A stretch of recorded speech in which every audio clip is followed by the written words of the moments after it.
Good evening and welcome everyone to the official coverage of ESO's 2024 Manufacturers Cup, proudly brought to you by Gamma Race Command, ASA, and of course broadcast to you tonight live by Matchfit Entertainment. You're joining us for round one. It's Monza. I'm Davo. And as always, if Matchfit's on board, we've got J-Man right by my side. How you doing, my friend?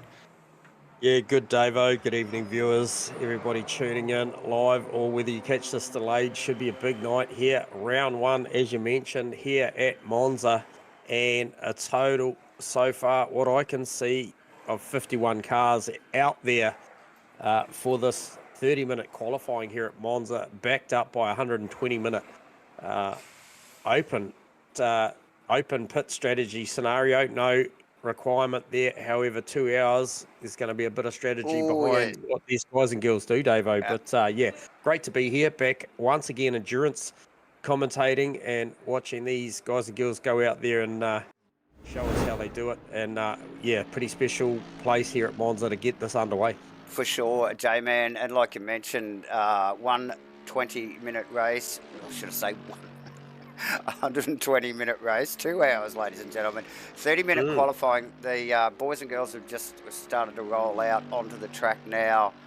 Who you got your eyes on, Davo? Well, there's always the usual suspects. But yeah, just note, we must note that this new ESO Manufacturers Cup, J-Man, is a multi-class series. So we're back to the Enduros, but something a little bit different.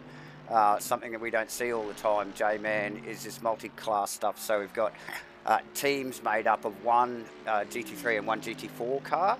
And like you just mentioned, 51 cars on track here at Monza is going to make for a fairly busy race, I would suspect, with multi-class, and obviously busy for us in the comms box, J-Man. So plenty going on.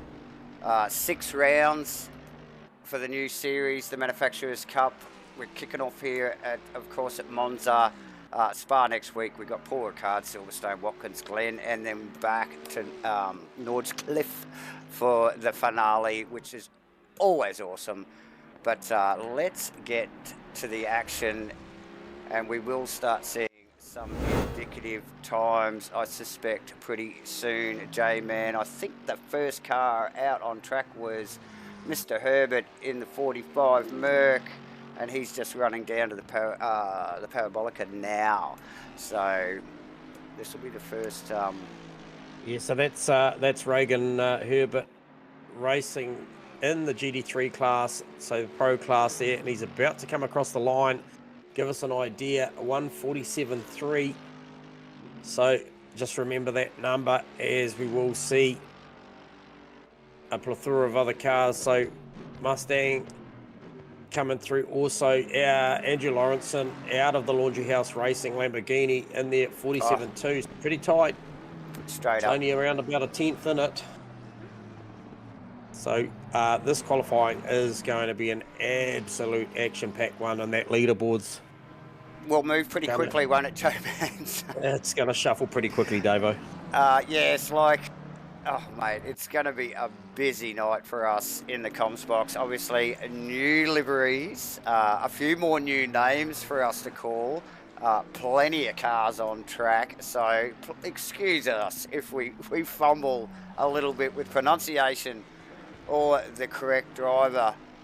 But we'll get there. We'll get there, J-Man. We've got 2 hours to practice this stuff, or 2.5, including qualifying. So eyes on... who have we got eyes on at the moment? Just quietly. Just picked up, who was that? Was that the... just out of, just so much beautiful paintwork out there. But the Pit Viper paint schemes tonight. And I think you'll find there's plenty of them, but that 454 car running out of 8th position at the moment, so that's Sykes. What a beautifully presented car that is. Oh, absolutely. One of the rear end of it's on fire. Yep.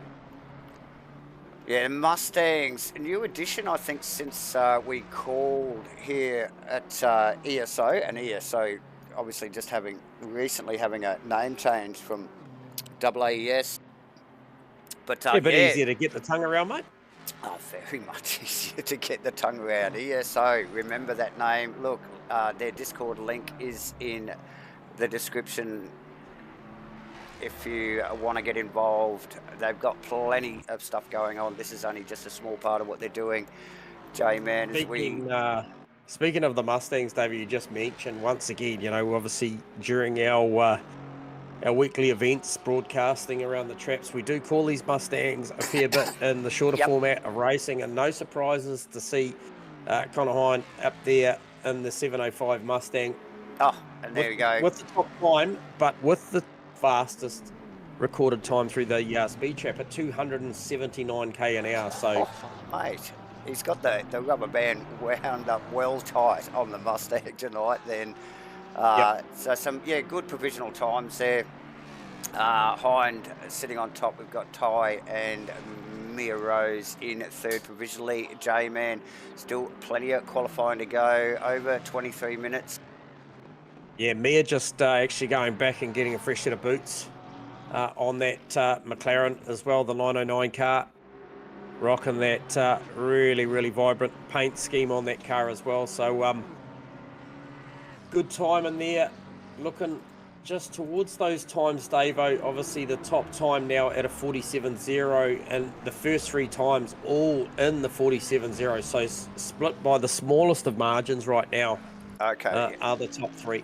Yes, absolutely. Herbert just sneaking up into fourth there as well. A J-Man split qualifying by the looks of it here. All the GT4 cars still in the pits as the big bangers go around for the first 15 minutes. So they actually only have about 7 odd minutes left in their qualifying, J-Man. So they'll be wanting to get a wriggle along. Yeah, absolutely. And, you know, it really plays a really cool strategy with this split format, with this mixed tier racing here with the GT3s and GT4s. So really interested to see what sort of times, and looking at some of the names through there, some big names that you and I have come to know that have been very successful in this longer format of racing, the likes of Bruno Gallo and I think definitely Sean Bribblecombe as well. Yes. Also a very, very quick operator. So Lucas Keys in there as well. J-Man, Darth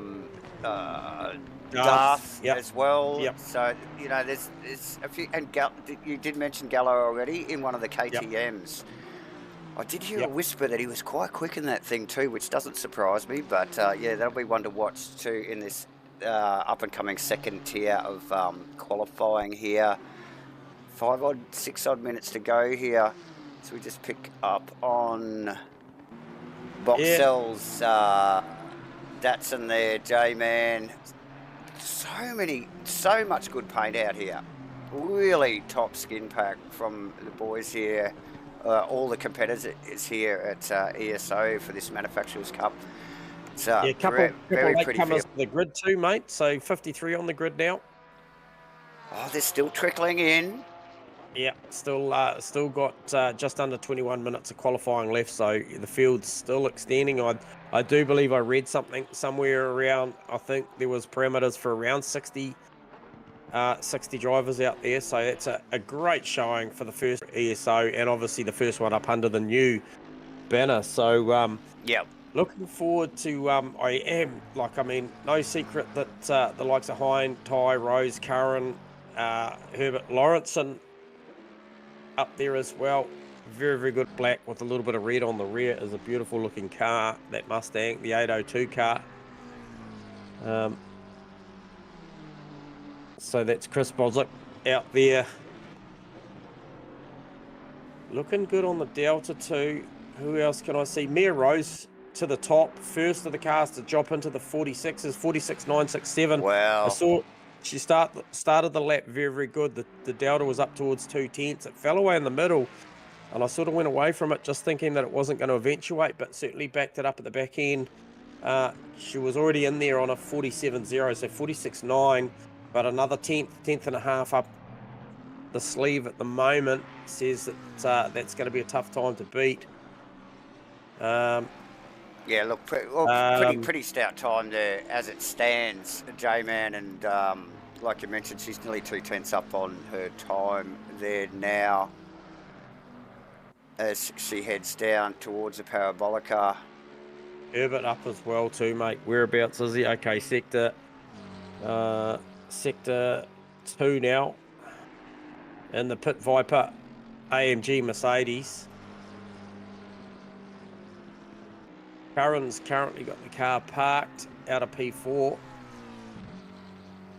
Ty also looking pretty healthy on the deltas as well, J-Man. We'll just watch Mia Rose come across the line here. And yeah, pulls another tenth or so out of it. Yeah, looks good through Ascari. Oh, big kick off the curb though. Oh, mate, we just picked up the end of that, but you were just calling it how smooth he was through Ascari there, and yeah, Mia Rose a tenth quicker. Just that final little curb, easily done. Ty in the Darth Vader car there. He's looking pretty good. This is going to get him close. Very close. It'll be a 6.9. 6.9.20. Plays Mia, slightly improved time of a 46.857 the lap before. Rose back in the pits. I wonder if she'll probably park that thing now. Yep. Herbert just starting another lap. Bosic just rolling across the line there in another one of the Mustangs. Yeah, Stephen Tyler's looking good here, starting to build into this lap. Got around about a half a tenth, heading towards the 10th in certain places. So a little bit of rubber band effect on the lap, on the deltas, on the live deltas that we can witness. But the microsectors are looking good at the moment as he approaches probably the midway of sector 2. Coming, through the double rights.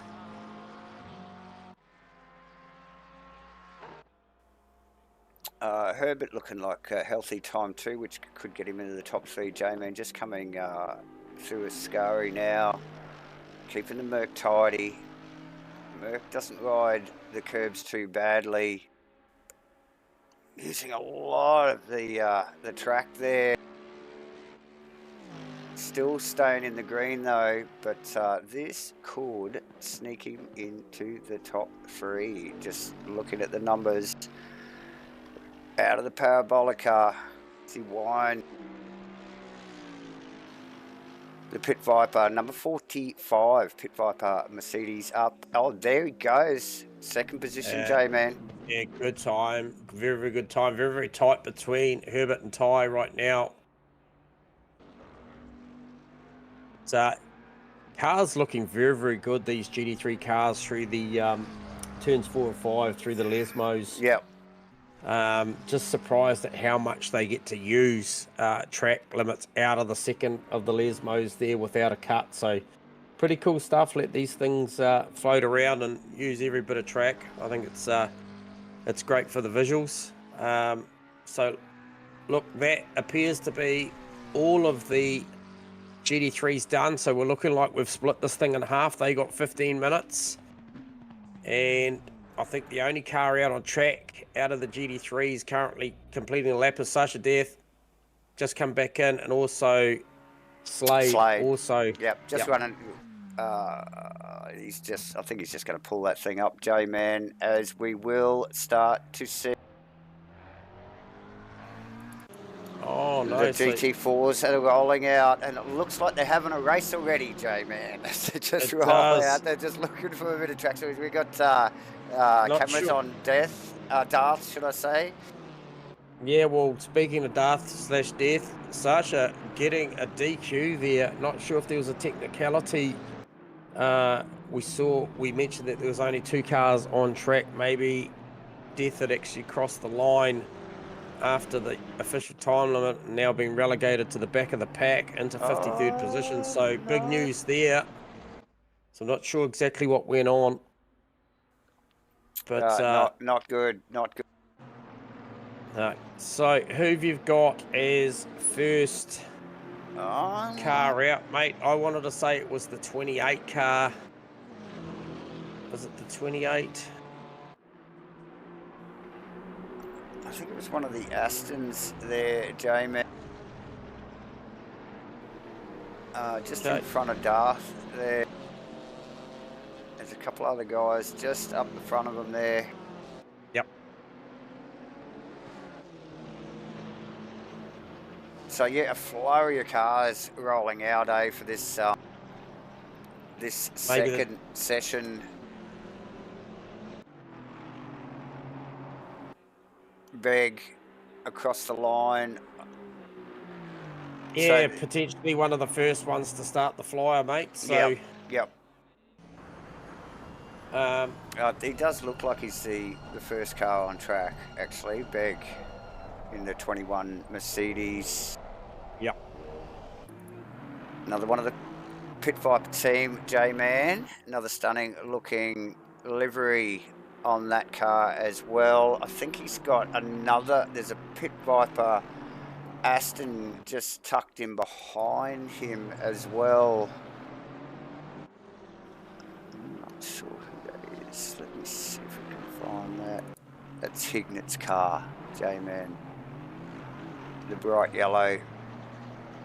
So the GT4's out on track for the second tier of qualifying.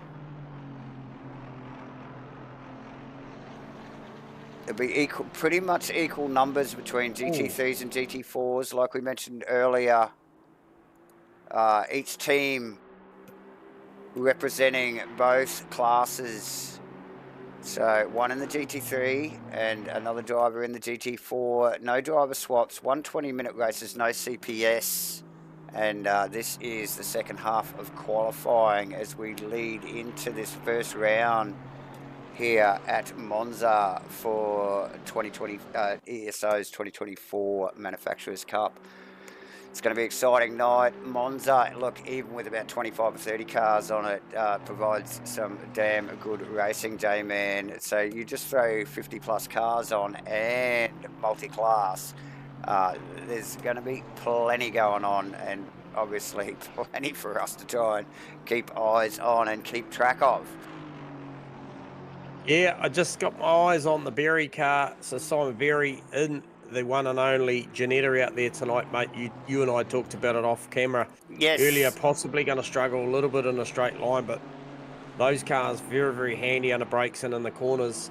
Probably not the best circuit for the Janetta here at Monza, but yeah, certainly some of the other circuits on the calendar will certainly play into the hands of that car. Maybe not Paul Ricard, but you know, I think there is a couple of, Green Hell, for instance. I think it's probably that would be a great little car to pedal around there. Oh, yeah. I mean, you could probably get out and run faster heading up the hill there. But, yeah, look, they are a pointy little thing to drive. Really good handling car, as is the KTM, the 420 car of Gallo. Just tucked in behind Beg there in the Mercedes. So very close between those two, and vastly different cars. The grunt of the Mercedes compared to the handling of the KTM. One of the only, I think it is the only KTM in the field as well, J-Man. So one Janetta and one KTM there. So just around about that 10-second mark, the difference between these cars and the big GT3 Big Brother cars. So already you can see a 56.3 for Beg versus Mia Rose's 46.8. That's the difference. So there's going to be plenty of traffic out there all night, I think, for the GT3 drivers. It's going to be really entertaining to see how they navigate the slower cars. So we're about to get another pass through here, 56.2. So slight improvement there for Beg. Gallo not on a lap. That must have been a cut lap. And Lucas Oh, Keys, Lucas just snuck up there 55.9. in the Camaro, J-Man. Yep, so it's a good lap there from Lucas. And then just... And then we've got Holmes and Smith. Camera's on Smith at the moment. Another stunning looking car here. One of the is it Smith? Yeah, Aston Martin. Fantastic paint job on this car. Looks fantastic with the wings down the side of it. Mackenzie also in. I just noticed that livery. It's got the police written down the side of it. But well, clearly the Camaros are quick in the right hands here in the GT4 series cars. So yeah, Mackenzie pedaling one of those said cars. Look, and I did see a few screenshots throughout the week pop up on Discord of the Camaros, very, very much up on two wheels. Out of a scurry in a couple of the corners, so too much inside curb on those things, and you'll know all about it. It'll turn into a bicycle. Sorry, mate. Sorry, I had eyes on Big, and he was up good 2.5 to 3 tenths, and then just got it all sorts of messed up coming through on the way out of a scurry, and ended up stage right, and had to bail out of that one, and pretty sure he's about to have another go. Yeah, he's just another set of boots and got on, but I'll tell you what, that's a lap that's gotten away from him, because it was a good 2.5 to 3 tenths, which would have been enough to challenge Lucas Keys for the top spot out of that GT4 class. So going to be really entertaining to see how these guys go fuel-wise versus the GT3s as well. 2-hour race, how far can this class go? There's a lot of new stuff to us, Davo, calling this. Obviously, we've called these cars in a single format style of racing, both classes, but never together. So I'm pretty entertained just to see what this actually means and how quickly these guys and girls have to jump in for tyres or fuel. Yeah.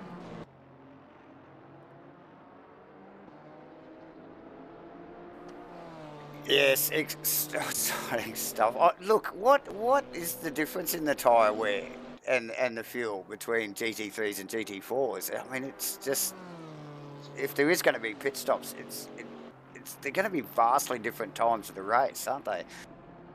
Oh, Big again with a big loose out of the second of the Lesmo. So really got that, I believe, probably got the wing wound right off the back of that AMG Mercedes. Because it's all sorts of nervous, obviously incredibly quick. Yeah, and Gallo up to. And so look, P2. yeah, earlier in the session he was holding that top spot for the GT4 class cars, but relegated down now into third. So he's clearly pushing the limits of that thing. What sort of time we got? 5.5 minutes, so plenty of time out there. Who else can see? Wells out there putting together a good sector at the moment. So that's Christian Wells in another one of the AMG Mercedes. Yep. Good 6 tenths up. What's his banker time, Davo? We'll just try and get a pick up on that. 57.6 would put him down into the 56 or low 57 bracket. So put him in some pretty good company. Definitely, J-Man. And yeah, look, holding a good green delta at the moment, sort of around that half a second mark. Yeah, building towards it as he heads down towards Parabolica now. Got that, certainly got that Formula One style Mercedes paint scheme going on there. With the chrome, absolutely. The Petronas, yep. As he runs out of the Parabolica, still showing a fairly healthy delta, J-Man. Like you mentioned, that's popped him up a couple of positions. Big as well. On 35. A very, very healthy delta. Keen to get that GT4, his car on the top of the GT4 list at least.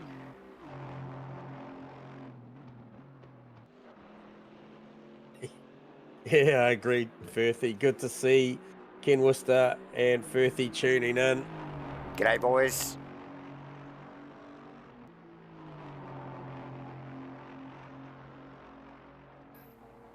So Beg still up on his Delta. Lucas also back out and flashing. Sends it deep into Parabolica, but makes that inside Doesn't line. it? We've seen drivers take the inside, See, sort of in the out. That's definitely the low line, isn't it?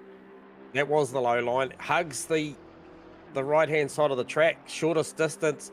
Comes Pops across it. for a 55.9 He's got just it. to pit Keys, but Keys has got a number at hand too. He's about to approach Ascari, I believe. Hang on, no, sorry, he's at the start. Lucas Keys, where is he? Okay, so yeah, he's just coming through Ascari. And building back towards, heading towards the green on the Delta. About a quarter of a tenth. Yeah, it's a healthy time. He got that Camaro wound up, J-Man. Oh, it makes the apex at Parabolica beautifully Very too. nice, very nice. Runs it wide again. Looking for that inside line, that short run to the line here. We've only got 2.5 minutes to go. These guys will get another crack or two at this. Oh, he just gets Oh! it. 55.935, plays a 942. Who else we got here? Oh, the Aston of Smith, the Wells 148, coming up. 884 car as well. Yep, so, oh, look at the delta on Lucas Keys as he starts this lap. So he got a great run down the front straight and through the first chicane. Yep. Beautifully done. So it's not over. Good, nearly 0.2 of a second. Also, Burse in that little Porsche, got a good number rocking at the moment. Where is he? Okay, so he's coming through the Lesmos at the moment. Just dropped a bit of the delta there, but once again, big up. And who was that? Was that the little Janetta I saw between Lesmo 1 and Lesmo 2 off track? I think it was. So Beg just actually up on his Delta and just coming out of the Parabolica. Keys with a cut. Oh no, he was well up. So let's put Beg at the top of the board again in the Pit Viper. Mercedes there, J-Man. Keys. Just crunching the numbers. Keys coming down towards Ascari now. He's going to have enough time. He'll get another one. Yeah, he's going to get one more shot at this. With probably around 40 seconds or 30 odd seconds to go when he crosses the line. But Big once again improving. Also Wells, every lap this car is improving. Kind of looking to make an improvement to head towards row 2 of the GD4s. Gallo actually showing some form there on his current lap, J-Man, but just bled it off there. Yeah, a little bit. In that last sector, but we'll keep cams on Webbs here. Wells, should I say.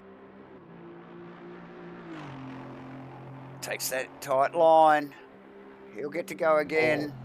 No, he won't. He's not going to run. He had around about 15 seconds to go. Thought better of it, but Lucas Keys on a big number here once again at the start of his lap. So he's obviously the best lap he's run. He's can gain a lot on the delta at the start of his lap, but Gallo pushing hard. A good number. Yeah, he's got a good number coming. Burst, very healthy numbers. He's nearly about 4/10 up on his delta, which would poke him up into that top 3 if he can keep that up, J-Man. Yep.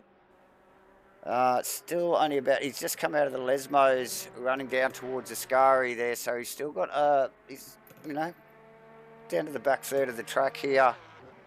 But Keys, big number. In the Camaro, J-Man again running down under the bridge, heading towards Ascari. I believe, sorry, just answering a question there for Mr. Worcester. I believe Hendo is running with, I think it was, just trying to think here, who Hendo was with. I did see it come up. I will get that information for you shortly. I think he is with Sean Brimblecombe, raiding out of the Pit Viper Sigma stable there. Yeah, copy. Thanks, Firthy. You're a bit quicker than me. I've got a lot going on my screen. However, yeah, Big, beautifully done there. Very, very close, though, between Big and Keys. Vu got a lap finishing there. That does look like it, Davo, very much so. Okay, and I'll just read in that text there, as you can see on screen, guys, car 247, 10-second penalty for completing quali lap after allowed time. Yeah, I thought it might have been something of the like. So, Yep. live stewards well and truly up on the play of stuff at the moment. So, all these guys and girls out there tonight will certainly have to have their best behaviour on because the live stewards are watching. But back to it, Mia Rose. Shares the front row with Regan Herbert over Stephen Ty, Connor Hine, Liam Curran, Sasha Death, Andrew Lawrence, and Chris Bozich, and then Purcell Dorado make out the top 10 for the GD3. So no surprises that there aren't any GD4s mixing it up with GD3s other than Bubnow and Maritsky at the back, which were late to the grid at 52, 53 positions. But yeah, the big talk at the back end of that qualifying, Davo, was the battle that was Greg Big and Lucas Keys, Bruno Gallo, Burse, Holmes, Wells, Hignett as well, another name that we've gotten used to calling. And then obviously Smith, Brimblecombe, and then Gibbons, Collins rounds out, I think, the 10 odd for that GD4 category. So good stuff on the qualifying there. Looking for a nice clean start with this huge field. I've seen more action down at turn 1 at Monza in my time with only 10 cars heading down there, let alone 53, Davo. So I will hold my breath. Oh, look, ladies and gentlemen, this is going to be big. And we will endeavour to keep up with all of the action, and I'm sure there will be action aplenty, J-Man. So, yes, plenty going on here at Monza for round 1 in ESO's 2024 Manufacturers Cup. Here, round 1, guys. This is epic. Massive turnout. Beautiful grid of skinned cars there, all custom paint across the board by the looks of it. So, very nice stuff. We must thank, as sponsors, Gamma Flare, Race Command, ASA, and of course Matchfit for bringing you this broadcast. J-Man, looks like they got a little bit of a countdown there. We will just take a little bit of a break from the mic there, and we'll be back in a moment. Copy.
Only moments to go here before the guys and girls roll away on their formation lap here at Monza for ESO's 2024 Manufacturers Cup. We've just seen an epic to and fro battle in qualifying in the 2 tiers of cars here.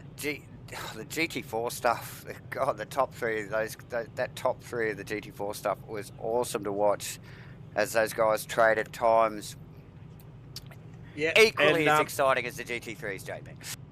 Well, yeah, and look, the notepad's going hard, and I'm sure this will get better as we get used to this format. But I can tell you now, Herbert out of P2 teamed with Beg out of 27th and first in class. That is a strong pairing. So there's going to be some stats we're going to try and bring to you people as we go throughout this 6-round series. But, you know, the relative scenario there is that Herbert with that front row qualifying, and then Beg, which is the team car, the AMG Mercedes, also racing out of that stable. That's a strong showing. So significant to the whole package is to have the teammate perform very, very well as well. So looking forward to this one, Davo.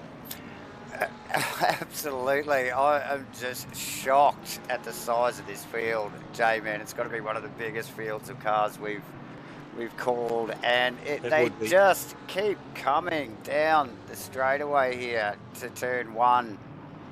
It will take some effort, I suspect, for this field to get formed neatly, J-Man. So all the way down to 53 drivers, ladies and gentlemen. Yes, you did hear that correct. Massive grid of cars here tonight for round 1.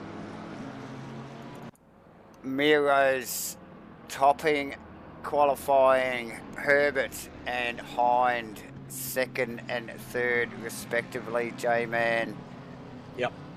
There's going to be plenty going on into T1 here. Like you mentioned earlier, even just 10 cars running down there, shit goes down. But 53, this will be epic. Very much looking forward to it, Jamie. Oh yeah, well definitely, and you know, I think I was just my mind just looking at this grid right now,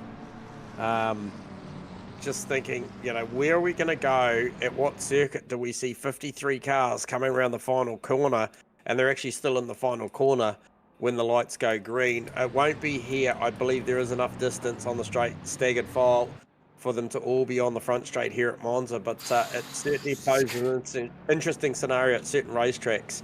Bathurst being certainly one of them. I think we would have cars coming down past pit entry into the final corner when the lights go green at that circuit. If we were, I think that was their shakedown, so I would have been interested to see that. However, Mia Rose got control of the start of this race, and then also, as mentioned by Firthy, a couple of GT3s off of the final row. Bubnow and Maritsky in the 2 GT3 cars there off the back will be pretty spectacular over the first couple of laps. They will have some serious traffic to negotiate.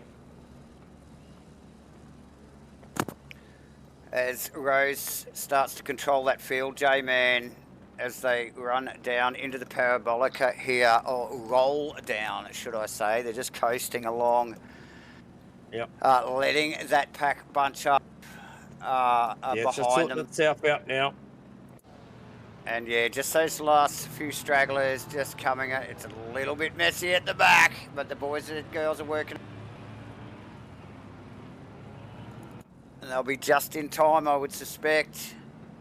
I don't know, it's a long, long way back. It is. They are coming out of the final corner.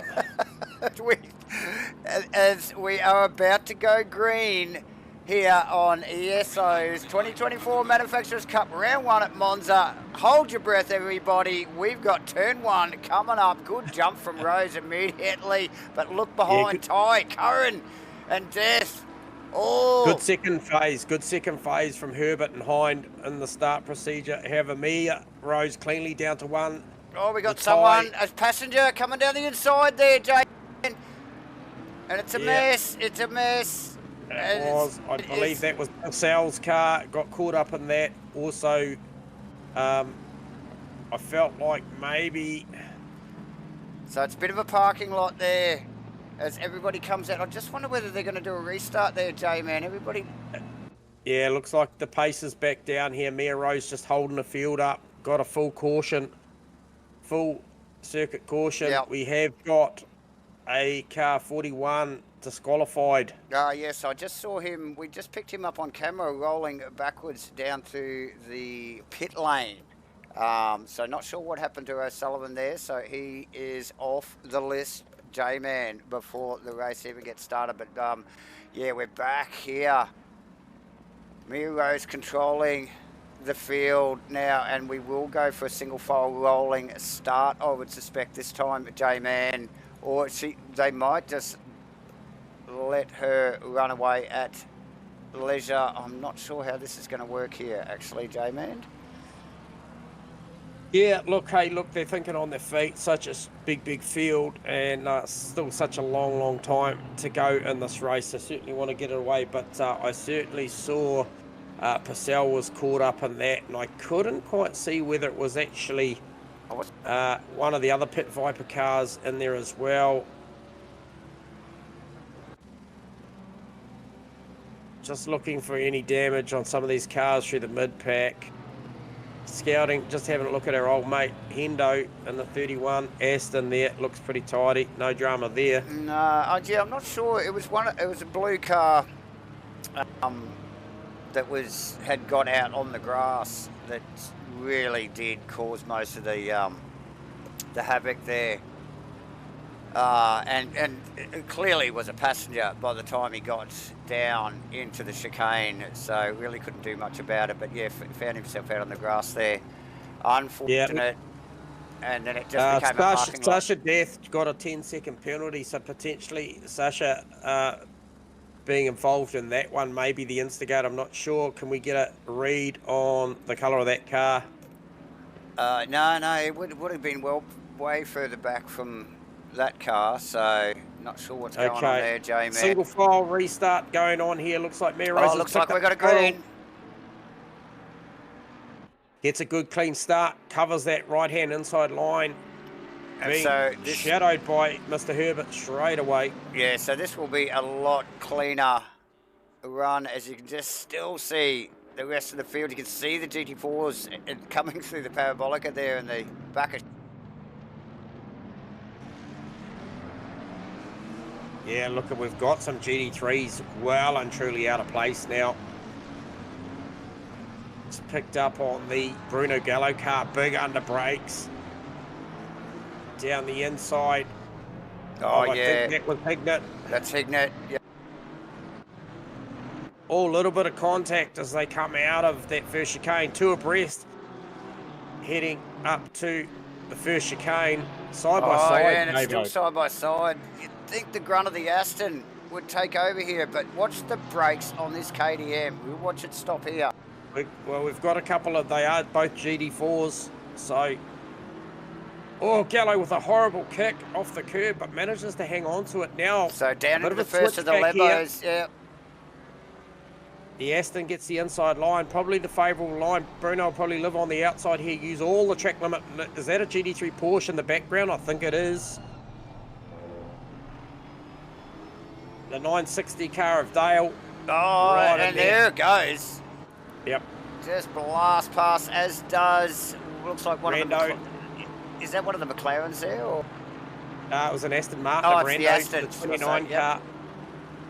29 in P29, just moved up to P28. Those guys are moving forward pretty quickly. Just going to have a quick look up the top end of town. Herbert's still shadowing Mia Rose, and I just wondered whether Connor Hine, with all that terminal speed in that Mustang, was going to try and bridge the gap a little bit as they come down the front straight. I'll give you a read on the current top speed. It's actually Herbert in the AMG Mercedes at 278, and then Liam Curran in the BMW 279. So that BMW got a lot of terminal speed on board as well. So, Okay, thank you, 777. That 10-second penalty for Sasha was for that overrun on the time allotment in qualifying. So that's just been applied to the race. that's right. That's right. We did see that car. Thank you. I believe that's probably Mossy. Cheers, mate. Thanks, Mossy. So seeing some penalties come through now. So we do have a 30 seconds for French in the 42 car. What else we got? Okay, we still have the O'Sullivan car with a disqualification, so potentially only one penalty I can see out there at the moment, or two, including the death car there for that qualifying infringement. Good to have you tuning on board, Mossy. As we watch Hamilton and Simmons just go at it. Look, they are 3 wide as nearly 3 wide as they run down under the bridge. In the background, yep. The Bentley of Jensen up in front, fantastic looking car, the Bentley. But we can't look at that because there is Simmons with a big wriggle. Big look down the inside. Gives it a bit of a tickle up, bit of gizzing on the back of that Mercedes. Oh, and the Porsche just wraps through. Yeah. Yeah. And so Herbert right on the back now, Mia, starting to apply the pressure now to Mia Rose's rear bumper now. Big under brakes down into one, nothing in it between the brakes. If anything, possibly the Mercedes just using Mia Rose as a bit of a cadence braking mark there. Yeah, so then, look, the battle is just tucked in behind there, J-Man. It's Death, Cohen and Lawrenson. Right. Yeah. Oh, these guys, hard at it.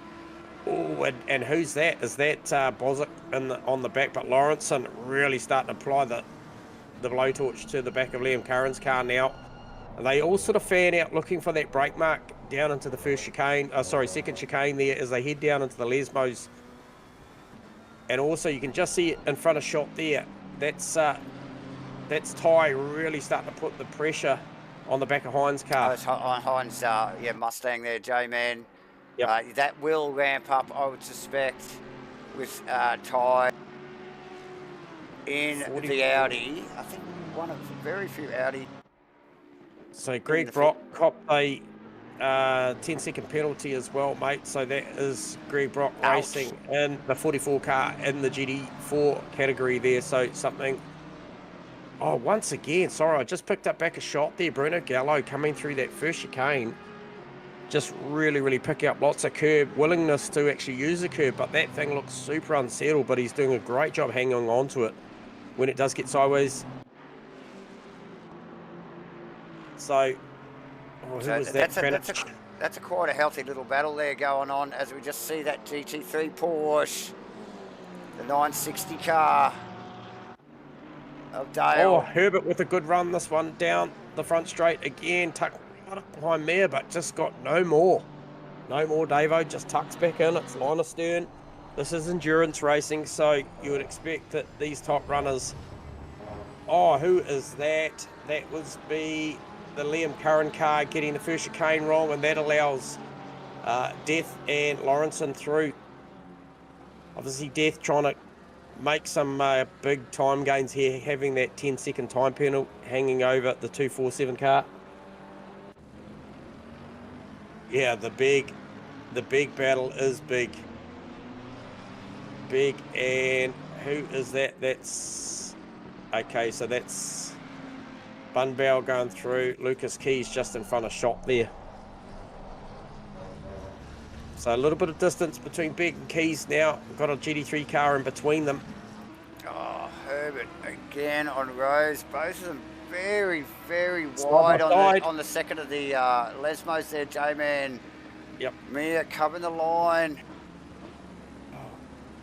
So close, side by side, heading down into Ascari. And out of Ascari and off towards the Parabolica, J-Man. Wow. If these two go to battle, that will do a world of favours for Connor Hine and Stephen Ty, absolutely, who are on a very, very similar pace. So fastest lap at the race at the moment is a 47.732 by Herbert. Mia's fastest time was a 47.772, so nothing in that. And then we drop into the 48, low 48 second bracket for the Hind and Tie car. And then the 48s basically consistently run out to about P11. So the pace is hot at the start of this one. So 2-hour race. Probably look for a lot of these GT3 cars, knowing that they'll probably go for the 60-minute. Now we've got a move in the back of shot there, and that is Sasha Death on Andrew Lawrenson, sorry. Lawrenson, and yeah, we had Slade and McAdam on screen, and Slade getting it done, J-Man.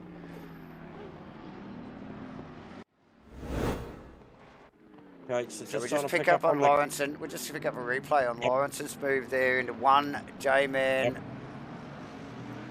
Well, it's actually Death. Sasha's just trying to come back through. Got that 10-second penalty, trying to move forward, and doing a great job in doing that as well. Recently just rounded up Curran after Curran had an incident. Yeah, as you can see there on the replay. Okay, so that was Lawrenson moving through. Oh, so tight. Mia just got a tiniest little bit, 0.7 of a second over Herbert at the moment as well up the front, Davo. So that's sort of just settling down a little bit. Yes, these guys and girls just finding their groove. What are we? A little over 10 minutes into a 2-hour race. You can see that top 10 or 12 cars there, just with a little bit of space between them. Every now and then there's a bit of seesawing throughout the lap, but pretty well status quo. Give you an update on the cars that started from the back, and if you remember me called it earlier at the start of this race, we had Bubnell, and I think the other car was Maritsky starting off the back. Now 27 positions gained already by Bubnell up to P25. That's up 27 positions, and Maritsky up 23 positions in that GT3 car. Racing out of the 30th position is the 175 car, and just recently rounded up. I think it was Burst in the 421 car, and heading towards Big, and then Eaton, and then Keys. Eaton, I think, just sneaking past Big there just then, J-Man. Yep.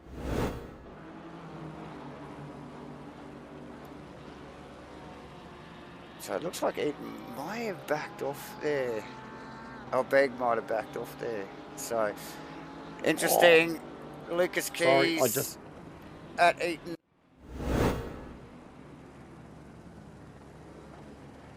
Yeah, that's the difference in this multi-class racing.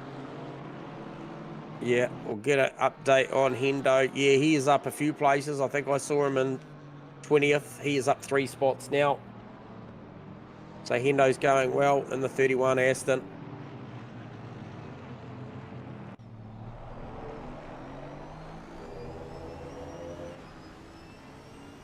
Oh, Regan Herbert, very, very wide through Parabolica then, opting for a slightly different line, I think. High, still shadowing Hind, and Lawrenson pulling away now after that pass down at turn 1 from Death, and Death starting to come to a little bit of pressure from Liam Curran at the top. What do you got eyes on at the moment, Davo? Just picking up on what's going down at the back here. Plenty, no love lost at the back of the field. Plenty of action throughout the field. So, yeah, just trying to get cameras on everybody. 35 to 39 is a good battle, Davo. That's Greg, Brock, Wells, Brimblecombe, Smith, McKenzie. Oh, and well, it looks like Wells has got a run on Brock at the... Yeah, got to send it down into Ascari. Gets a little bit of overlap. Can he make it stick? Yeah, Greg Brock just holds his nerve there. Yeah, nice. But yeah, it's Brimblecombe right in the mix in one of the Pit Viper cars. So yeah, that's a group of 5 cars there. Rounding out with, I think, is that the Chevy of Mackenzie just tagged onto the back of that little group there. But just watch it. 3 different makes here. You've got the BMW, the Merc, and the Aston. It'll be interesting to see the speed difference. Johnny Eaton with the drive-through. So Johnny Eaton with a drive-through. I'm not sure whether that's race control inspired or whether that's a track limit thing. But already on lap 7, obtained a drive-through. That's going to be a long night for Johnny Eaton. Oh, Greg gets turned there, J-Man. Oh dear. Okay, so was that the battle with Wells, was it? Yes. Okay, so Mackenzie, the benefactor of that little battle then? Absolutely. In the Chevy, J-Man just sneaks on past. He just comes whipping in there, goes, it's okay, the cops are here, in his police car. And then he just drives on past them all and says, see you losers. Absolutely. So, nice work from Mackenzie there, J-Man. What has happened here? Mia Rose is going backwards. I'm not sure if we can grab a 30 on that, Davo. We will. Rose back to P5. Oh, round at 1. Just picked up the end of it. Okay, so that is what happened there. So that pumps, so that puts Herbert up to P1. Everyone in front, Hind, Ty, Lawrenson all gain from that. On a big train behind Lawrenson now. What is going on there? Is that them lapping through GT4 cars already? Oh, you would think so. I think it is, mate. So it's going to get really tricky here. Yeah, we're... Oh. So Mia on the back of Andrew now. 18 minutes in. 18 minutes Ascari. in. Oh, look at it. It's like a race start all over again. So that's what we're going to be up for the next 2 hours. About every 18 to 20 minutes, we're going to have this. Look, this field will spread somewhat throughout both classes, the GT3s and the GT4s. And it will become a lot busier, I would suspect, J-Man, with that Liam Curran looking for a constant overtaking. Hang on. So it's Death. Is that Liam Curran? Liam Curran on Sasha Death. And that was during all that traffic in and out of Parabolica then. Oh, and look at that train of cars. Those GT4s, they're just tucking up in behind now, J-Man. So that's going to get busy very quickly. Who's going to draw the short straw here as they round up the KTM first cab off the rank, and then what's next? Look at them just sail up through here. They're doing a beautiful job, as are the GT4 drivers. I think they're just holding their nerve and just doing their thing. But patience is a virtue for sure. I'm just looking at the Sasha Death Liam Curran battle as they're just rounding up traffic again, and they split the middle. Oh, down the middle of one of the Aston Martins. And then also up in front, that was Mia Rose. Just rounding up. Trying to get round. Yep. And then Lawrenson's going to put another car between himself and Mia as well. So very, very strategic piece of driving from some of these guys and girls out there at the moment to try and place the slower GT4 cars in between them in the car they're battling, as Sasha Death and Curran still going at it. Yep. Oh, and just awkward there. Very awkward coming just into the car. had to just sneak down on a fairly tight line there. But this is the joys of multi-class racing, ladies and gentlemen, and isn't it epic already? We're only just 20 minutes in. Plenty of action to come. Crazy stuff. So some good battles here. Once again, Wells, Greg Brock, I think was it Mackenzie? Yeah, it is. And we've got the Mustang of Connor Hind just going through that battle there. It's very hard to pick up. Oh, sorry. And then Stephen Ty goes through with. Actually, probably got a slightly better run through there. Rounds up the police car on the way out of 2-3. Causing collision. Car 169 with a 15-second penalty. Who is that? That is Ramesh in one of the GT4 McLarens. Cars in the pits as well. Alice and Brownett.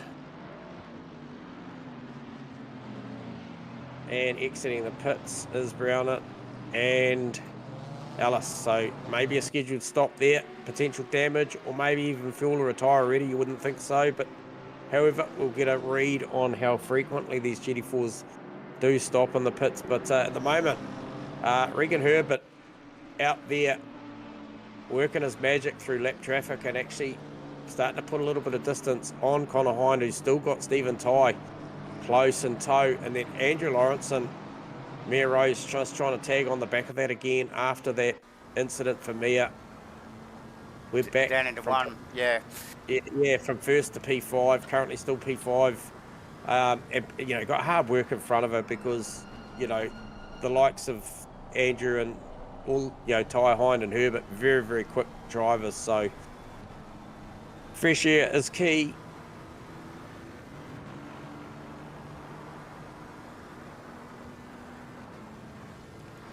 So Herbert currently leading the race, J-Man. Yeah, also be watching Beg trying to work that margin back to Lucas Keys. Obviously lost a little bit of margin there early on, but really starting to pull it back and just sort of looking at the times. You know, Keys 57.6 last lap round, 56.9. So good second quicker was Beg last lap round. Not sure what that was all about, but certainly starting to make some good inroads.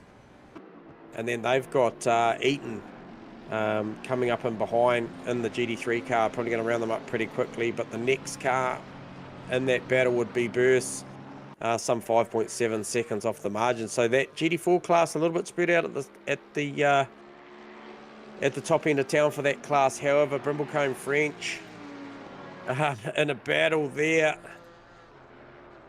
trying to round up Smith in that car we talked about earlier, that Aston Martin with the wings on the doors. Yeah. Ducks it down the inside, very, very tight move, looking for a switchback through the Lesmos. So that's GT4 class racing at its finest between Brimblecombe, Smith and French.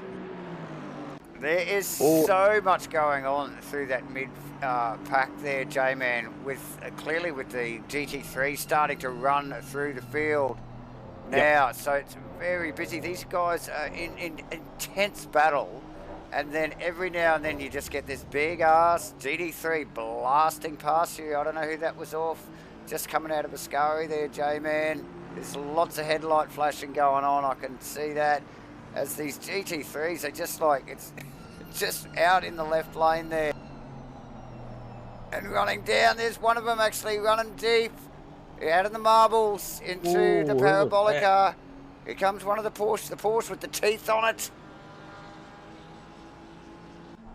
Is that the 711 car of Moyhan? It may have been a J-Man. Yep. And look at that battle behind them. That's with, who's that? That's Purcell, Lester, Sykes. Oh, hang on, no, it's further back than that. Look at this pack here. P19. Behind it, yeah. Yeah, it's huge. So all two abreast down to turn one. Yeah, with a healthy splattering of GT2 cars mixed in with all that J-Man. GT4 and then the big cars, Bentley tucked in there as well. Ooh. Sweeping around the outside. Beautifully presented car, that Bentley.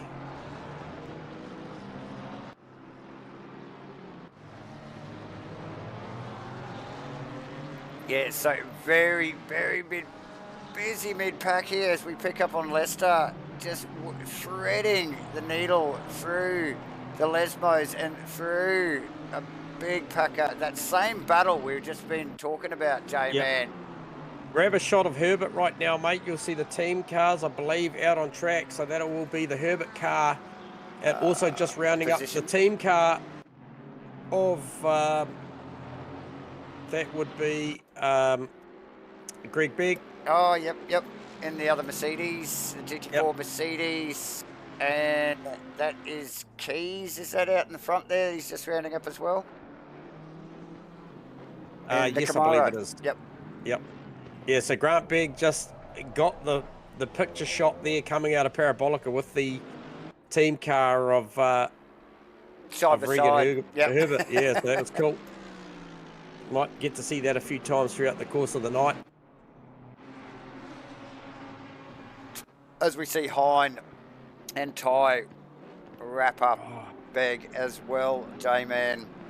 Oh, and now a little Big bit of contact there. Yeah, just kind of got caught on the outside there to Big, but he sort of came out of it okay. So you got Wells with a 15-second penalty, Greg Brock with a 10-second penalty. So there's a few penalties to consider in this one. And who's that? That's Andrew Lawrenson, who's actually caught right up and actually made some good gains through that traffic scenario there, and very quickly is going to have Stephen Ty in front of shot as he just rounds up. Yeah, that's Hind and Ty there. Just look, and clearly these guys are not only trying to have a race with Lawrence and sort of hunting him down, but they have got to navigate all this GT4 stuff, and there is so much of it. So loads of concentration in a race like this, J-Man. Yeah, hey, another one to shout out to. We've got I think we might have a couple of them out there, but I think it's Joshua Holmes in the GT4 McLaren about to just try and put some pressure on Callum Gibbons in the Alpine. So yes, don't often see the Alpines out there, but cool little car, and that's about to come to a pretty spirited battle into Parabolica as we speak. So it'd be interesting to see what the top speed difference is between that McLaren GT4 car and the Alpine. Plenty, I would suspect.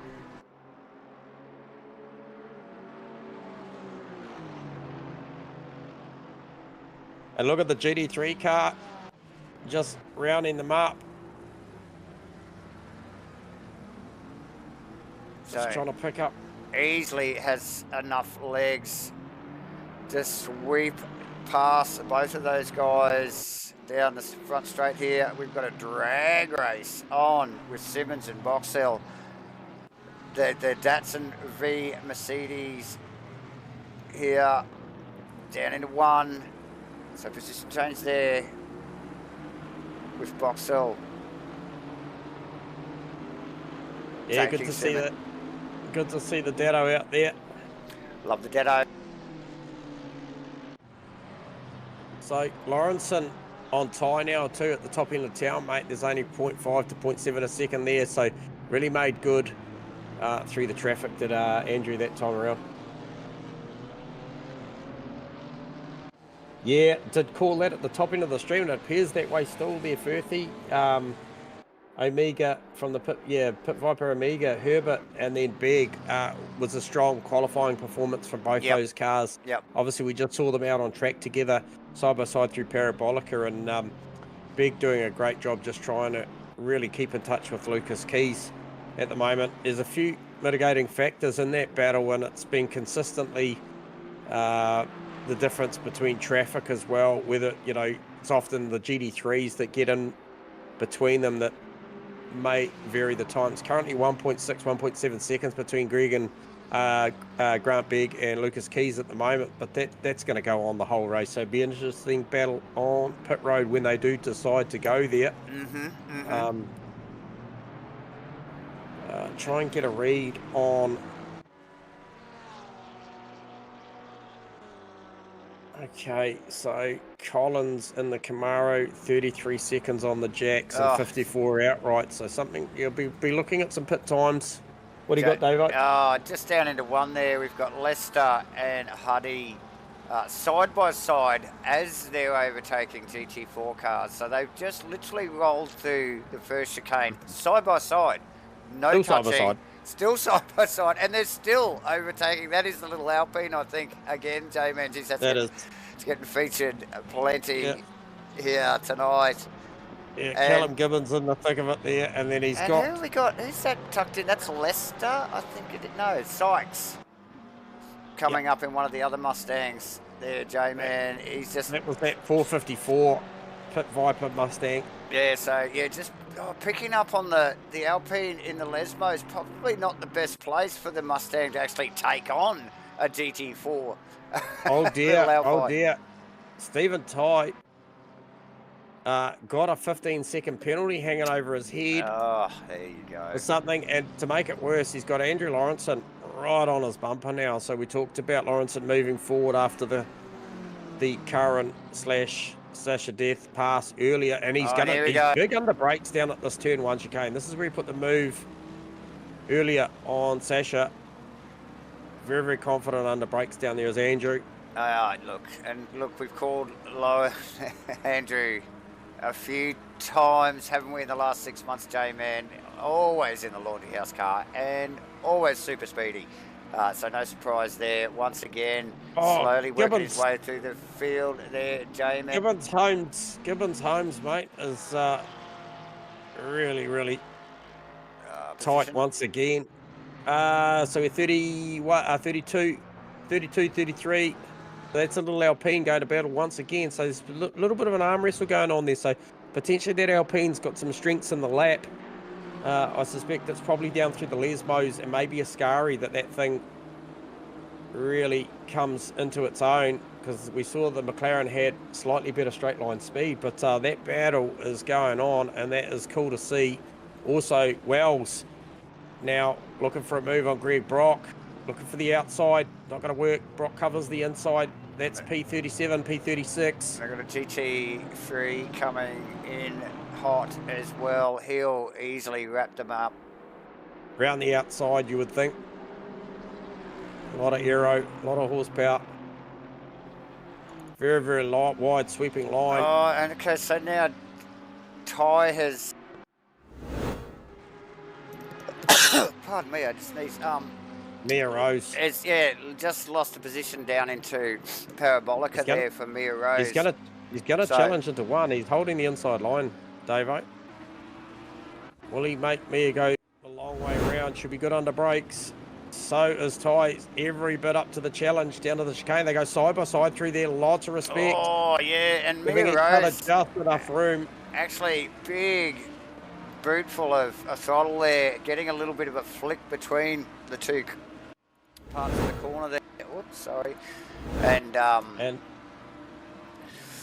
yes, very tidy pass. Look, these two will know now Lawrenson's out in front. He will be heading behind, and they really do need to keep up, don't they, J-Man? Yeah, well, Lawrenson's starting to really start more. So I just actually saw Hine just having to take a slightly tighter line through the first of the lesmos. And then, Lawrenson really just had to jink to the right to pass that GT4 car. And I believe that was that 454 car. No, it was not. It was one of the Camaros. So, and then once again... we've got Hind in Ascari with one of the GT4 cars. He may have actually spun in the background there, J-Man. I think that car hasn't appeared back on camera there. So, just trying to, stay out of the way of these boys and coming unstuck. Mia Rose and Ty going at it again, J-Man. Yep. And Ty through in the Audi. So, look, there's 3 position changes in a lap and a half. Pretty well from these two. So, Lawrence and Hind as well. But Mia Rose just get a little bit of a tag. Looking for that last little bit of draft, and tagged the back of Ty's car.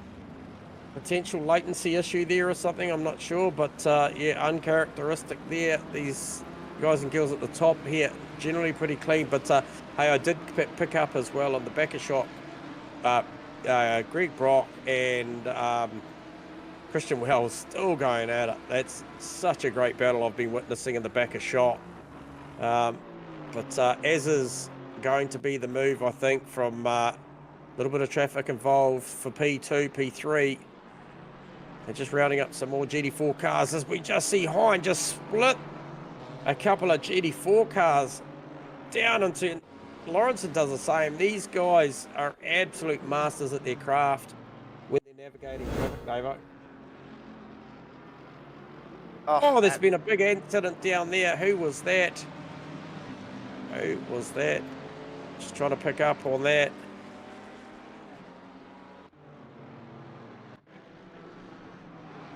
Okay, it was Ramesh. And not sure who the other car was. Okay, it was the 600 Camaro in 47th place of Neil Wood. And I think also Ramesh also had an incident down at the Lesmos, just trying to navigate some faster GT3 cars. What do we got for us, Davo? Just trying to keep up with a little bit of overtaking that's going on throughout the.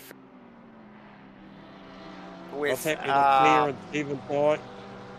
Moylan just wrapping up Dorotto, so nice work there.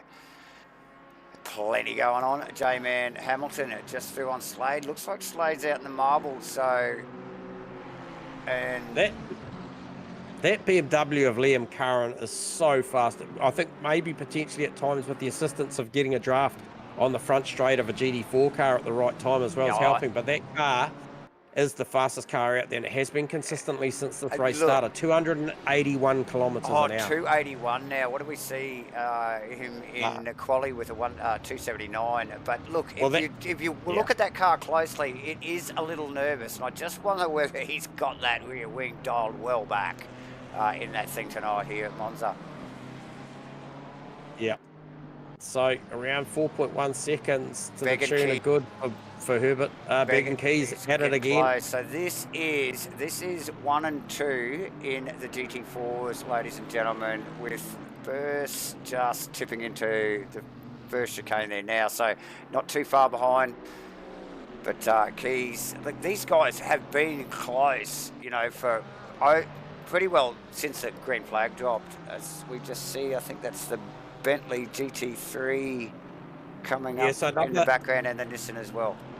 Another significant call for that as well. Ches Firth did pick up on that just before. Is also Bozic out of 8th is the team car for Keys. So they would be basically second outright at the moment. Sorry to interrupt, J-Man. Beggs around in a very awkward spot. I think that is the first of the Lesmos. We'll just pick up on that. It looks like he just gets rounded up by the Bentley. And tags the Bentley as he turns in. Yep. Let's put that car into the wall, and now sitting in a very awkward position there at the moment, J-Man. He's back up and running. He only lost, it appears to be, maybe by my calculations, he may have lost one place to maybe... Well, he would have lost his position to Burse. Yeah, to Burse. Yeah, to Burse. So Keys comes out on the right side of the ledger there.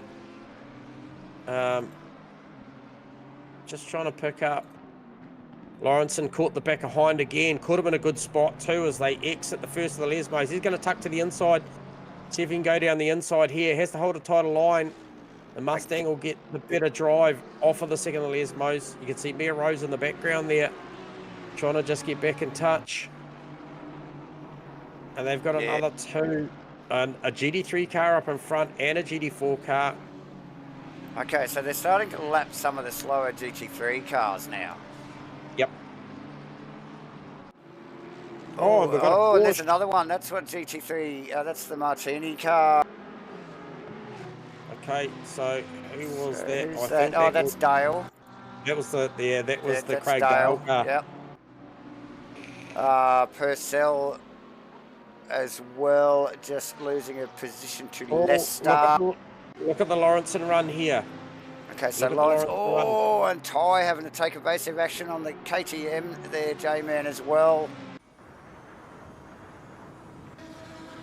And then with them rounding up a slower GT3 car in front, this is going to be interesting. Lawrenson fakes to the inside. Ty looking for an outside move, so he's right still in touch. Got that 15-second time penalty hanging over his head at the moment, but he's all eyes forward.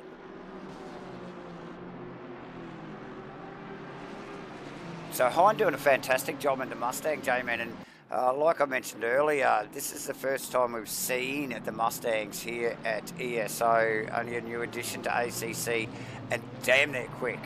And in the right hands, they're definitely race-winning cars, J-Man. Yeah, for sure. Still got my eyes on this Liam Curran Usher Death battle. What you got? Oh, just that pack of Hine, Lawrenson and Ty just again coming across a group, and I think that is Greg Brock in that group of GT4 cars as well. Yep. So who's that? very busy race for these guys and girls, Jamie. Wow. So got a good battle going on also between Taylor Simons and Sean Bubnell as well, because Bubnell starting off the back. He's just rounding up Lucas Keys at the moment, but got eyes up the road on P22. That Petronas inspired AMG Mercedes of Taylor Simons. So Rose, yeah, sorry to interrupt there. Rose got the advantage as they snuck past that Greg Brock battle. Right on the back of Ty now. And now back on the back of Ty, yeah. So. And in the back of shot there, I think that was the car I was just talking about. That was the Simon's car and the Bubnow car. So that was just in the back of shot of where they were just coming through.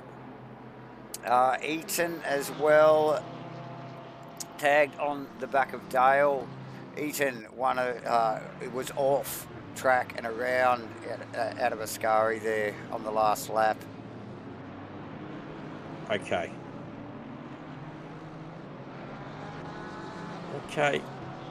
So Greg Brock, a long way back now, mate. Oh no, he's not. Sorry, he's still with Wells. Sorry, I thought Wells had checked out, but they are still together. That's gone on since the inception. So good to see they're still going at it. 36th and 37th.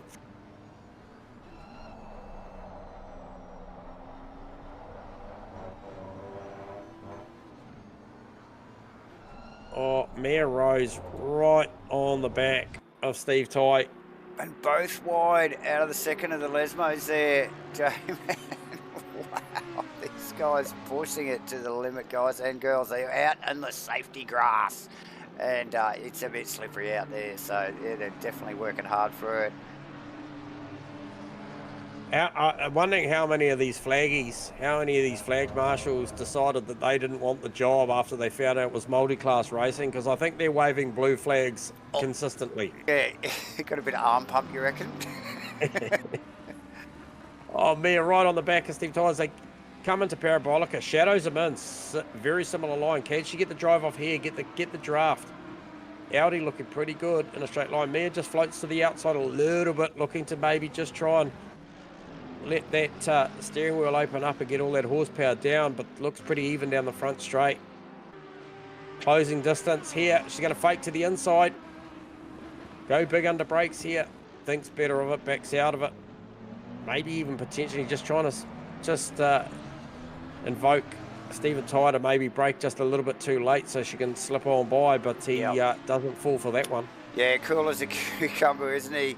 And been in some pretty stout battles, obviously with Alliance and slipping back there through about 10 minutes ago. And yeah, look, he and Mia have been going at it, mate, for the last few laps, changing position multiple times. A little bit of a mistake there, little tag on the back we saw from Rose, looking for that little bit of draft.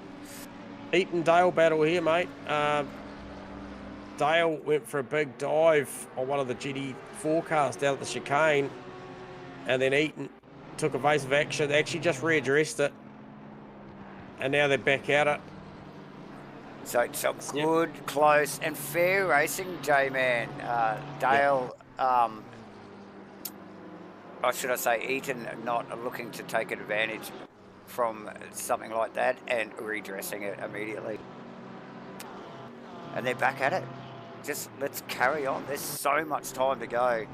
You know the irony with that battle between Wells and Brock? Wells has a 15-second time penalty. Greg Brock has a 10-second time penalty. So really, and I noticed the Merc's in front at the moment as well. Yeah. Because the last time we looked, he was tucked in behind the wing of the BMW. So nice work from Wells there. And these guys, what a great battle from these two. Yeah, fantastic. And I can tell you, Big is starting to make some inroads. I actually just saw Mia Rose again, and sorry to interrupt there, J-Man. That Ty, it's changed positions again. Here we go. Yeah, Ty's not going to give that one away in a hurry.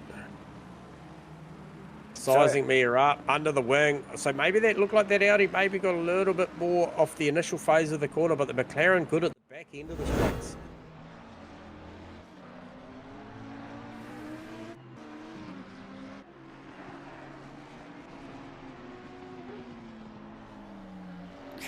This is good to watch. This is good. These guys are going hard at it. J-Man, Hamilton and McAdam also weaving, a couple of Astons there, weaving their way through. It looks like sort of the mid-pack of the GT4s there at the moment. Yep. Gallo and Brimblecombe also, so they are the next two behind the Wells and Greg Brock battle, separated by about a half a second as well. Yep. So that is the KTM of Bruno Gallo. Do you think they're catching that Wells-Brock battle? It just looks like I believe they are. They've ranged up on it, haven't they, a little bit? Because obviously the Wells-Brock battle has been pretty heated so far. So pretty well no pit stops to speak of. I thought we saw one early on. We've got actually French in the pits at the moment. J-Man in the number 42 BMW. As we wind down towards, we're still 13 odd minutes out to half race distance. So a hell of a lot of racing yet to go. So don't go away, anybody. Remember to hit that like button, give us a thumbs up, guys, and subscribe if you haven't already, and light the chat box up, have a chat, throw something out there. Who's your money on? I tell you what, that's another strong showing also, as the Andrew Lawrenson teamed up with the Bruno Gallo and the KTM. Now Bruno Gallo currently sitting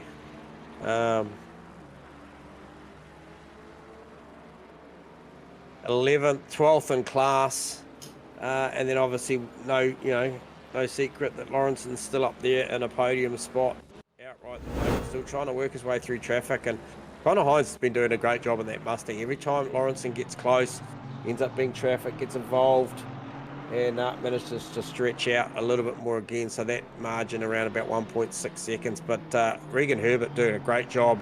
Obviously got a bit of pressure off now, having that 6-second margin. Can actually navigate the traffic, possibly with a little bit more patience, not having a car right on the bumper. Hendo also on Sykes, J-Man, that is heating up a little. And we have Hamilton and McAdam. Now this is hot. The last couple of laps, these guys have really got closer as they run out of Ascari. Very, very tidy lines from both. Looking to come up behind that Martini car of Dale, and he just steps aside, lets those boys roll through. That is a really hot contested position there. Yeah, that's going at the moment. That's so that's basically for the top 10. That's McAdam and Hamilton in 9th and 10th respectively at the moment. So nice work from those boys, but they're pushing hard, J-Man. Look at this. Well, look at the late speed there. Same manufacturer, I believe, there. So yes. And who's that? Okay, so that's one of the GT4 cars tucked in behind, but no, that's Dale in the 960 Martini Porsche, J-Man, who just let them swing past. He's actually, I think, the last of the GT cars on track. Yep. Mia Rose, just after getting past Stephen Ty, really starting to lay some good times down. Fastest car out on track last lap round with a 48.3 versus Herbert, the leader of the race's time was a 48.5. So only a couple of tenths to the better, but certainly got that thing humming. And then Stephen Ty, 48.6. So Hamilton just sneaking past McAdam there as well, J-Man. We're just picking that up on the replay. Yep. out of the second chicane and into the first of the Lesmos. Look at him coming back, bro. It does not surprise me.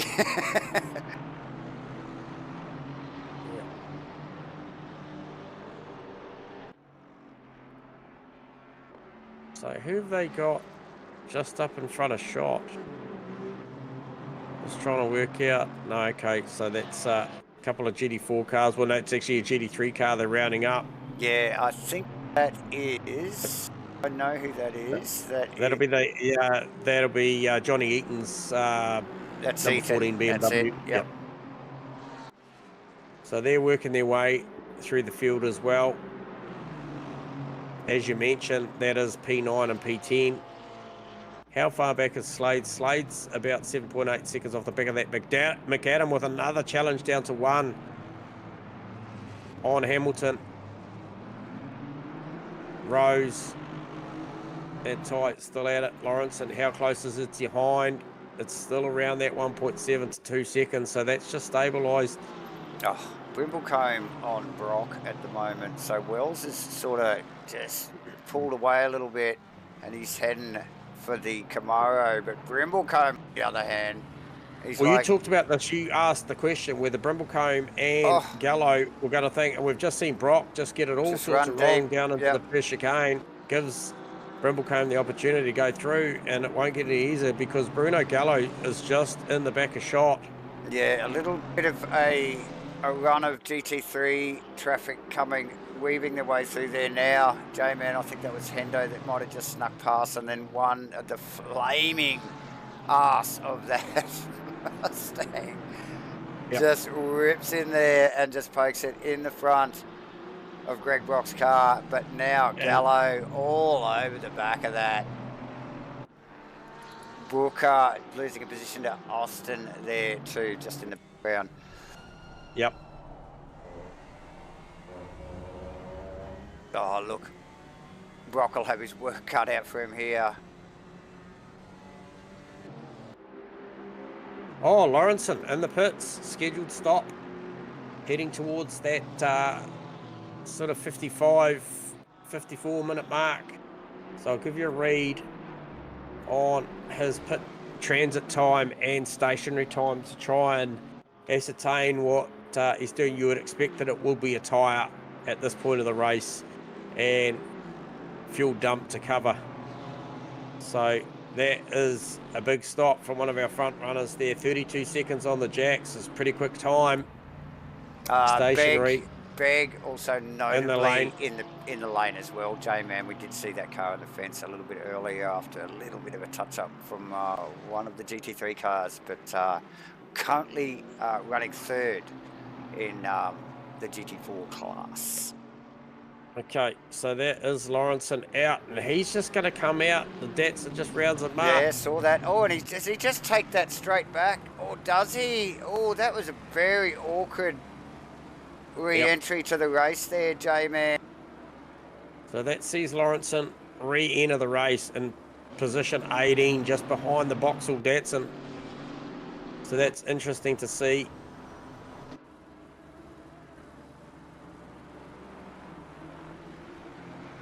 And see who reacts also, because obviously Lawrenson was really trying to put pressure on Hine. Hine stays out this lap round, as does Rose. Yep, and Vauxhall with a little mistake. Lawrenson passed immediately, J-Man, so no mucking around there, and he is on his way with a bit of clear air in front now. And so we are 5 odd minutes away from half distance. So we would expect to see a bit of a flurry of pit stops here as we go back to the McAdam Hamilton battle, J-Man, as they just wrap up another couple of the GT4 cars down across the start-finish line. Those blue flags they do not stop at the moment, J-Man. My God, here we go, up in behind. That is that the KTM, actually, Gallo. They quick, smart, wrap that thing up and carry on with this very heated battle going on. Not a lot of side-by-side stuff from these boys, but you can see they're pushing hard. They're easily matching each other's times. very tidy stuff from both drivers. Very close.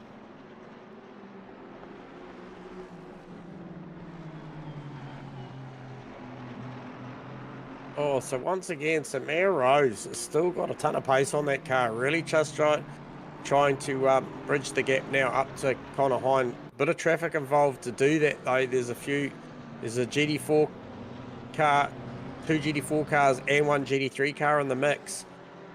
Tucks down the inside of the Mustang to try and get a run. I'm still waiting to see if Hine responds. Does not respond. So certainly Lawrenson looking for a big undercut here. A well-versed endurance format racer is Lawrenson, such as Rose and Hind as well. So be interested to see how the different strategies play out here, Davo, in the coming minutes and laps, because I do expect some of these guys and girls to respond to that. Oh, you would expect so. McAdam Hamilton still going strong that battle. No, that's guys. A little bit of distance between them there. I think they're just that last stack of GT4 traffic that they rolled through. He might. Sykes in the wall on that flaming Mustang. No. There was all sorts of something going on there. Oh, out of Ascari, J-Man. Okay. Gets it all wrong in the 454 Pit Viper Mustang. And yeah, it's got a few battle scars on it, that thing. I reckon Hine might be due to come and change those tyres on that Mustang just really sideways out of the second of the Lesmos then. And that's allowing Mia Rose to really close that gap down. So 49.2 plays a 48.6 last lap round. And like you said, J-Man, who responds to the Lawrence and pit stop? That's the question, isn't it? Well, Lawrenson's last lap was a 48.4. I just called Hines at a 49.2. So the longer that they're out there bleeding off time to a worn tyre or maybe traffic, and it could be just the case of on that in-lap, out-lap, how much traffic you catch as to when you go. There's so much involved in making that decision, and there's obviously potential fuel loads on board, which will probably be something to consider. You know, they often start these races with a definite strategy in play in their mind, with a little bit of tolerance either side to how it might play out. But I don't know. I feel like Lawrenson playing a smart call here, getting in. Couldn't tell you what his in-lap or his out-lap was like during that pit stop, but at the moment it's to the tune of a good half a second to 3/4 of a second over his rivals. Moyen in the pits, J-Man. Okay. Also Dale in the pits. It looks like a couple of other cars, maybe a GT4 car. That light blue BMW may have been one of the cars that slid off earlier in maybe into T1 there, J-Man. Just looks familiar. Start of the race, yep. Yes, definitely. So yes, here we go. A few of the pit stops coming through now. Another one of the pit Viper Astons also in the pits there, J-Man. I see. Hendo in the lane, Dorado in the lane, Moyen in the lane as you called. So I'm really interested just to get a read. Okay, so Lawrenson's last lap time was a 49.0 versus Hines 48.4, so not such a good lap. That's probably that traffic factor playing it. However, with a little bit of lap traffic stopping to make their pit stops, he's gone from P18 is where he came out after that official pit stop, already up to P13. But McAdam and Hamilton keep going back to this one, Davo. There is such a good battle going on, and who are they catching up to? That's gone three ways now. That's Chris Bosic. Yep.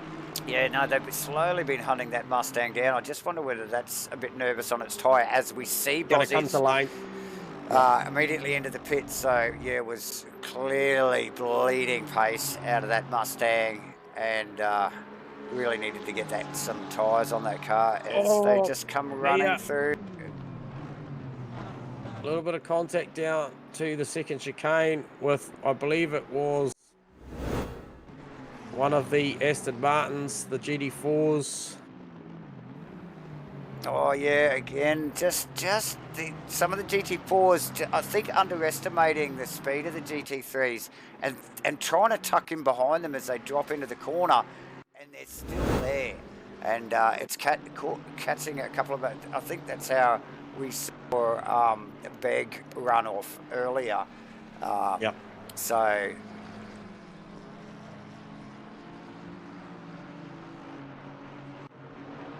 Who's that? Is that Brimblecombe? Mackenzie? That's a good little battle going on. And then the back of shot, that's Wells. Big on the recovery mission. Bonnet's a little bit flapping on the Mercedes after that incident that you caught up earlier. Yeah. So currently still in the pit, Slade, Lester, Jensen, Simons and Green. So heaps of pit action there. All GT3 cars as well. So just got Cam on Moyen, Kranich just into the pits. Sorry, Jamie. So you're right, mate. Hind and Rose battle on pit road between those two cars. Yep. That did come out of second and third. Okay, so they've both rolled in, so that'll be interesting to watch, and we need to keep an eye. Where is Lawrence? And coming to Ascari now, just tucked in behind Gallows, KTM, and really quickly trying to get that Laundry House Lamborghini around the KTM. Yeah, so the numbers for Lawrenson was 32 and 105 total. Mia Rose with a 32. And then she is actually going to round up. She's actually going to round up Connor Hine here. He was a 34 second. So Mia Rose and Lawrenson's going to be really, really close, mate. Lawrence is, this is very close. Coming in with speed. He's coming in hot. He's going to get Hine, but I don't think he's going to get Mia. Oh, very close though, J-Man. Look at this. Gets overlap. Yeah, gets out of it though. Puts a car between. So Hine lost a couple of positions out of that pit phase. Mia Rose doing a great job. So she equaled Lawrenson's stationary time, but was 1 second better in the transit time. So 1:04 overall on the whole stop versus 1:05. Yeah, and that is that entry, isn't it, J-Man? And hitting that control line as late as possible. Yep. And it's those 1%ers we always talk about. At Hine will be kicking himself. Ty and Herbert in the lane also, mate. So this is P1 and P2. Obviously, Ty was racing somewhere out of, I think, P4. And this is 3, 4, and 5 that we're watching now. So these guys will circulate through this lap very quickly. Yes. So it'll be interesting Sasha to see Death in the lane also. Liam Curran in the lane also. So big flurry of pit action from a big portion of the field. Also Sykes and Purcell in the lane also. So I'm interested to see who ends up with the quick time on the jacks. Herbert, 32 seconds stationary, so goes for that tyre and a splash of fuel. Rose looking for that 104, 105. 106 transit time.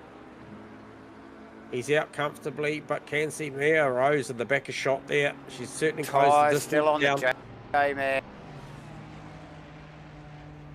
Hine through, Rose through, Lawrenson through on Ty. Yeah. Ty took the extra 10 seconds to clear the penalty, mate. There you go. Which will put him in a battle with Liam Curran now, who was coming on at the back end of that first stint with good pace too. So, and Curran getting the better over Death, because Death clearing the time penalty that that car had as well, the 247 car. So lots of penalty clearing going on, lots of boxes disappearing off of my totem tower. But what is the distance between Herbert and Rose now? Okay, so it's around 5 to 5.5 seconds. So no real major loss there for Herbert, but Lawrenson We're just starting to see the GT4 cars as well. J-Man pitting. Starting to come through, yeah. Keys just rolling out of the pits now. Phil Rando in the lane.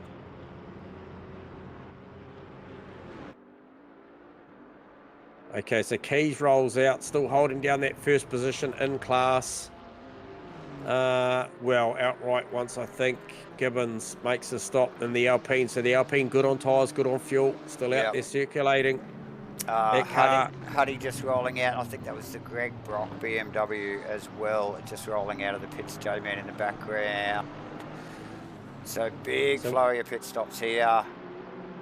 So that Gibbons car, that Callum Gibbons car, if you remember, was in a great battle with the Joshua Holmes Aston Martin for a few of that opening stint. So the Holmes car just made his way out of the lane, heading down into turn 1. So it'll be interesting to see how that plays out once the Gibbons car does come into the pit lane. Yep.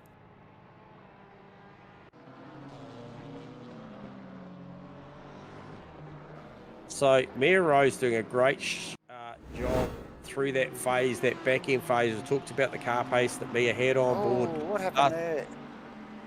Sorry, J-Man. We just picked up on the back end of something there. I'll just see if we can get another shot at it. One of the GT4 Camaros, was it? No, it was the GT4 Audi and one of the GT3 McLarens. Aston McLarens, yeah. So not sure who was in that McLaren. Oh, Mia just caught up the traffic there, an awkward spot. Just caught a couple of the GT4 Porsches. It was Purcell. There you go. Okay. Lawrenson going to go for a big dive on the brakes down to Ascari. Try and stay in touch with Mia here.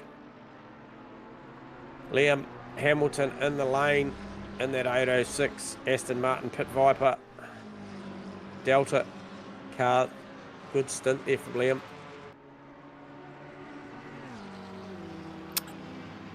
Hamilton in the lane? Is he's showing in the lane? Hang on, what's going on? Yep. Yes, Hamilton in the lane. Yeah, Liam Hamilton in the Pit Viper car. Also, just looking at...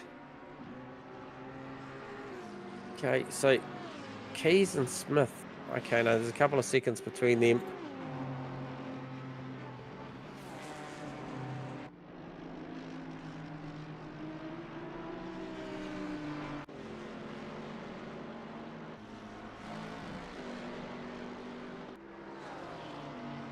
Oh, good move there from...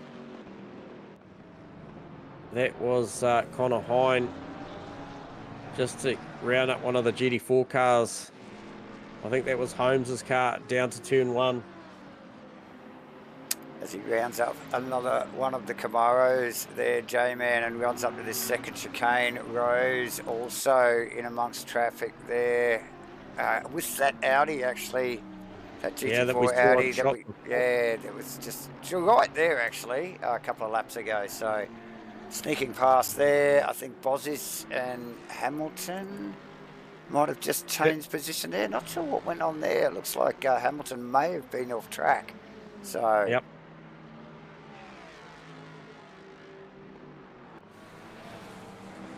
Just saw the team cars again, once again, of Herbert going past. I believe it was the big car on track not so long ago. So it was another photo moment for that team.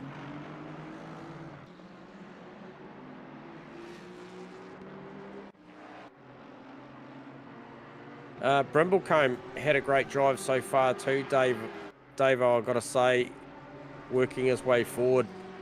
And he's got...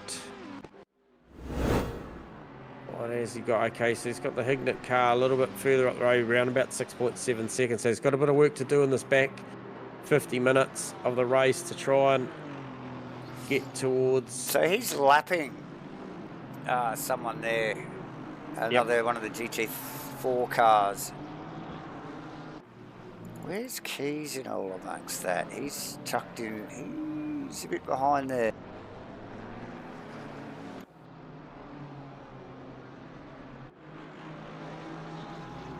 So has Keys pitted and not? Oh no, it's Keys, Brimblecombe. So have we seen those cars in the pits yet, J-Man? I would expect so, with a little under 50 minutes yet to run here. Yes. Yeah, I believe McAdam's probably one of the only cars, certainly the GT3's out there still circulating. He's out there in first at the moment. Purcell in the pit lane.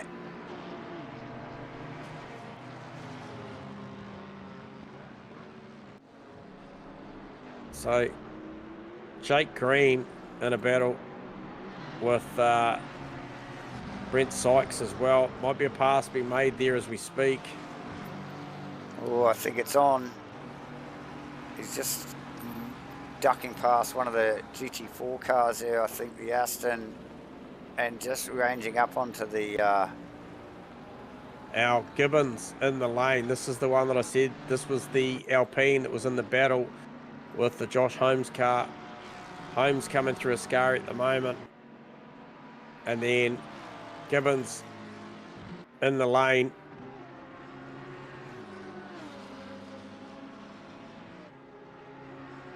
Try and get a read on his pit stop as well. Try and see what we can see. The GT4 is very, very similar to, say, 32 seconds against the Holmes car was 33 and a 106. Whereas the Holmes car, he's just coming down to round him up. And then you can see back a shot, the Gibbons car leaving the lane. So there'll be a little bit of time between there and a few places as well.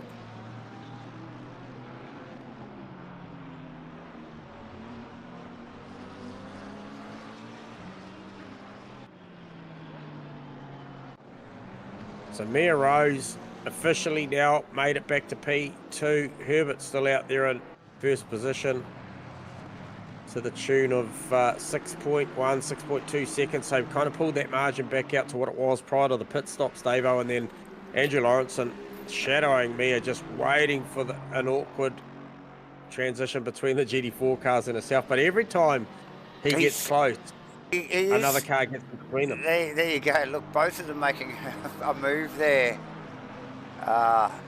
Having to pass. So yeah, like you said, he ranges up and then they just get a little bit of traffic and a couple of car lengths are lost. That is Hind. You can see just back a shot in the bright red Mustang. Yep. So still there, and then Stephen Tyoff declared that penalty in a battle. Where is Liam Curran? Okay, so he's just back a shot 4 seconds, and then Death another 4 seconds. Was it another 7 seconds? So McAdam Hamilton's still going on. So this has been going on for a while. Went on in the pit lane as well. I believe they came in relatively line astern, and it's carried on. Yeah. And then another really, really close battle on track is the Lucas Burse shadowing Dylan Smith at the moment as well. Super, super close as they come through turn 3, heading down to the second chicane. He shows the nose in the Porsche. Oh, he's going to have a go here, J-Man. Yeah, can he pull it up? Oh, it's a beautiful pass. Super, super tidy bit of driving from both those two, Burse and Smith. It's not over. Cool to see. And so that BMW you just see in front of them there, that is, he's out of position, so they're coming around to lap that car there, James. Oh, so big under brakes. Just watching the way that the likes of Mia Rose and Andrew Lawrence and just round up some of these GT4 cars very, very late under the brakes into like the likes of Ascari or the Lesmos. It's just so wild just to see that speed difference. And they're so committed. And then equally so, I think, the GT4 drivers for holding their nerve during those phases. Oh, yeah, and the discipline from the GT3 boys, you know, with that speed difference to boys and girls, should I say, to just be patient. Just be patient enough. Sean Bribblecombe into the lane. Okay. One of the late stoppers. Yeah. So we've got Dale with a penalty too. So Craig Dale got a 10-second penalty out of 27th position. So something's going on there.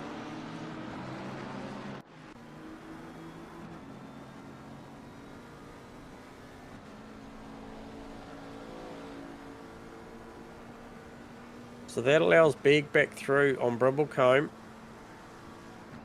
So that will help him in the battle. But Hignett now leading the charge. And I can't help but think, is that 471 Pit Viper car not made it to the lane? I'll be able to tell you in a second. No, it has not. So still to stop out of the GT4 class is Hignett, Smith, Lee, Berry, and the little Janetta. So that thing going a long way on its tyres and its fuel. No surprise there. And I can tell you that every GT3 car has made it. At least one official stop. Yeah, for sure. Oh, sorry. I was just looking at Lawrence, and did he get the better run out of Ascari? He just got that drive through for Dale, J-Man. Yeah, well, he had a penalty come up at 10 seconds. Obviously, was it?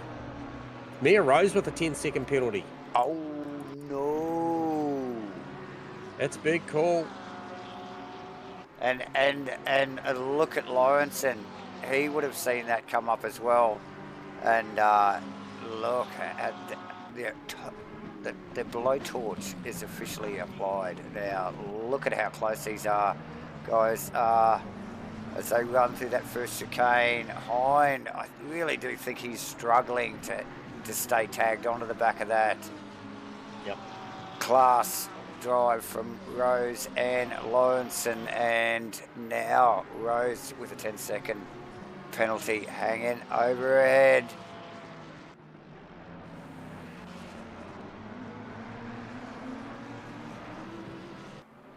And then so Connor Hines still in this as well. The Janetta just rolling out of the pit lane there by the looks of it, J-Man. So that was one of the cars that had to make his official stop, and has now done so. Yes, and Collins in for the drive-through, J-Man. Yep. So Lucas Keys, once Hignett makes his stop, will regain class honours here, and we'll do it to the tune of about 8.2 seconds over Burris, and then also Smith, and then Begg. So good recovery from Begg, because we talked about trials and tribulations of that Mercedes earlier on in the race, carrying a little bit of damage. It's super close to one of the Pit Viper Aston Martins there. That may have even been Hendo, mate, to be honest. I just have to have a quick look at that.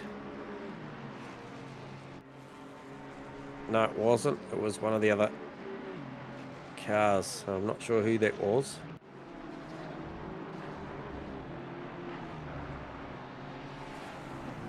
So Purcell back out on track after a little bit of contact with one of the GT4 cars earlier in the Lesmos there. J-Man looking super speedy, just sneaking down the inside of the Janetta into the parabolic car. Picks up a position.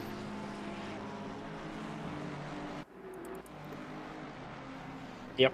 Kranich as well on, I think that is Rando in one of the GT3 Astons as well. Just coming up on that Janetta as also.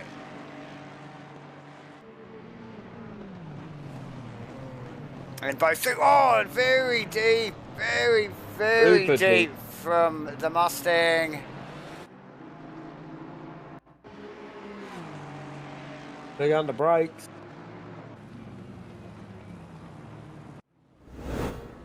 That closing distance must be really hard to navigate at times, Davo, just the way that they come in there like that.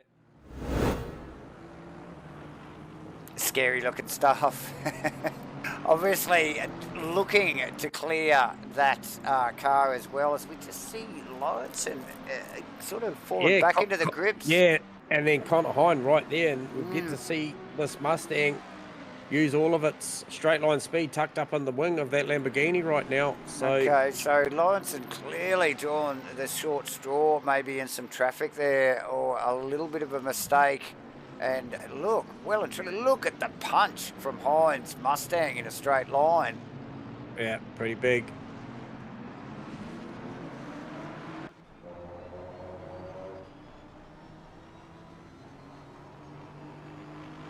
Yeah, so Hines right there, right in touch as they sweep around the outside. I think that might be the Holmes car. It did look like it, J-Man. Oh, sorry, no, it wasn't. No, it will be the... It'll be the Wells car. It was.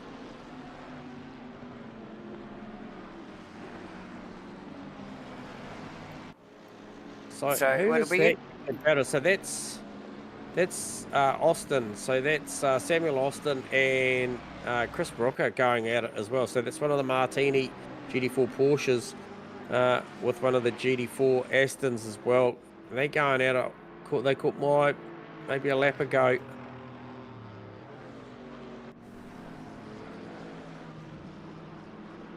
Okay, so who's that? Aaron Lee in that GT4 Audi into the lane now, and one of the Martini cars in the lane also. Who would that be?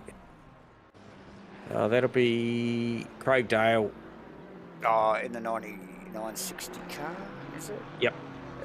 He's been in the wars. Oh, as we just see, Austin heavily into the fence there, J-Man. Looked like it might have been an unforced error. Hang on. Let's see if we can get a replay on that. Connor Hind a lot closer too as we go to the replay just to see what went on there. He might be hitting a double replay because Hind's going to have a look down the inside at one. Outside. Oh. What happened there? So, yes, the grunt of the Mustang as they again get through some lap traffic here, ducks to the inside after passing said GT4 car and gets a bit of overlap 2.2 J-Man out of the Mustang on the Laundry House Lamborghini there. And one of the cars just taking evasive action. That's, is it, I think that is Krenich. Oh, no, it's... And in the meantime, Mia Rose with the 10-second time penalty hanging over her head is actually trying to step out away from this Lawrence and Hind battle, and she's got it out to 3.9 seconds. And I might add, she's got the margin from 6.1 down to Herbert, down to 3.8. Well, that's notable, J-Man. But look, a 10-second. Oh, it's Lawrence and cuts the second half of Mascari there. Hind surely grabs him up. Yeah, cleans him up down the front chute there. Maybe he thought to lift out of that. Thought the better of it. Didn't want to make an advantage out of that. Now we'll see a drag race. These cars on paper both recorded the top speed for both these cars at up to this point, 279 kilometers an hour.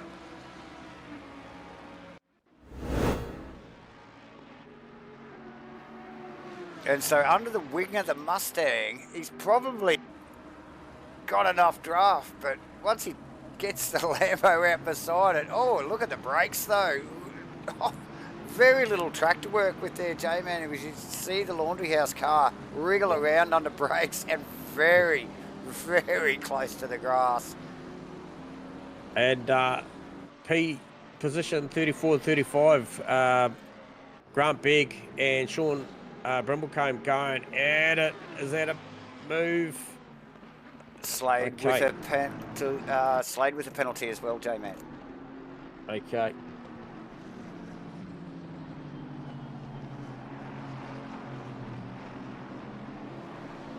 A lot going on here, J-Man. I think that's Mia Rose just yeah, Mia Rose rounding up Grant Big. Yep. As well, and then because Big was in a battle with Brimblecombe, and that sort of just stretched out a little bit once those GT3 cars sometimes pop themselves in the middle. Hamilton passed Bossage as well into one there, J-Man, just picking it up on the replay now. Yep.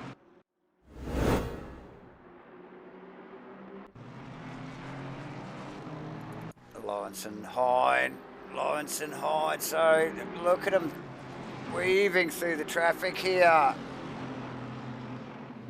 Frightening to watch some of this stuff. my.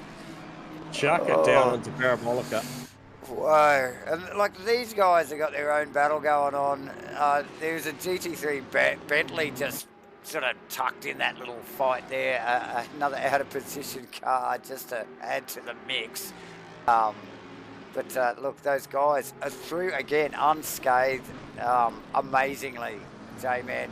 And look, no disrespect to the slower classes of cars, these drivers doing a stellar job. We've seen very little contact, J-Man. You know, look, you can literally count it on a few fingers, and it's inevitable, to be honest. So Lawrence and Hines still at it down towards the second chicane here. As is Brimblecombe and Big. Also, mate. Oh, there's a move coming. Oh, Brimblecombe chucks it down the inside at the second chicane, gets the job done. And right in behind that shot too, I might add too, mate, is Bruno Gallo in the KDM car. I see that. Once again, that's the laundry house. Oh, what? That was pairing. That was such a late minute move, wasn't it, from Brimblecombe there? Just sticks it in there, gets it done. Our resident artist picking up on the Connor Hine car, the Triple XL Mustang with plenty of draft. See what you did there, Firthy? Yes. It's a dad joke, for sure. Yeah. Well played.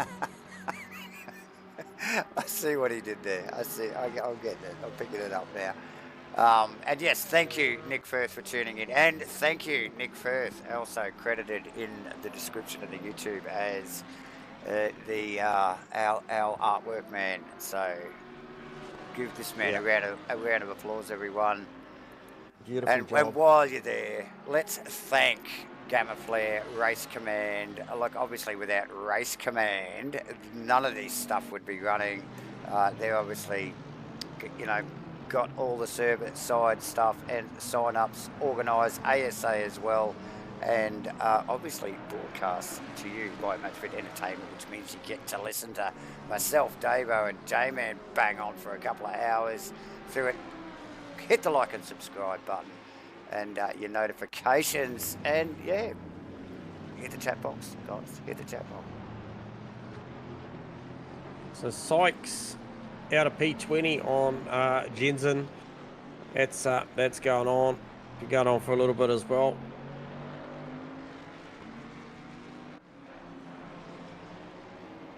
So two fantastic looking cars there, vastly different liveries, J-Man, with the flaming ass Mustang and the golf inspired livery on the Boatley. And look at these things too, these two things as they run down under the bridge towards Ascari. Fantastic looking cars, both of them. There. Oh, sorry, mate. Sorry, I'm looking at this big Brimblecombe Gallo battle again. Sorry, mate. I'm like ADHD at the moment. I'm all over the shop, mate. Oh, hard not to be, J-Man, I tell you. Yeah, because that battle was, you know, the Brimblecombe big battle has been going on for a bit, but Gallo's invited himself. Oh, three's certainly not a crowd for us, mate. Get in there. Brimblecombe, very sideways out of Ascari. He's let Gallo through. Just remembering that Beggs Mercedes is well damaged too, hey man. It is, yep. Bonnet ajar on that car. Doesn't look too bad, but yeah, bonnet's up, so not good. And he will be suffering, I suspect, as we see Smith in the pit lane. Yeah, okay. Yeah, good call there, Charlie. What's he got? It's got to make 10.4 seconds to make the Moyen Leicester battle. However, there's still a long way to go, just under half an hour. Yeah, time is Just, ticking. Yeah, just one of the viewers just commenting on Hendo's progress, and he is progressing quite nicely. Currently sitting P14. Charlie commenting, think he'll be in the 10. Be good to see Hendo get a top 10 here. It's a big field. Top 10 would certainly be a very, very good finishing position. Oh, so Smith just out of the pit lane, only just in front of Wells there, J-Man. So very close we turn to the race. As these guys clearing the penalties here and there as well. Gibbon on Hignett. J-Man, look at these guys as they run down the bridge. That is that little Alpine having a crack at the big Aston.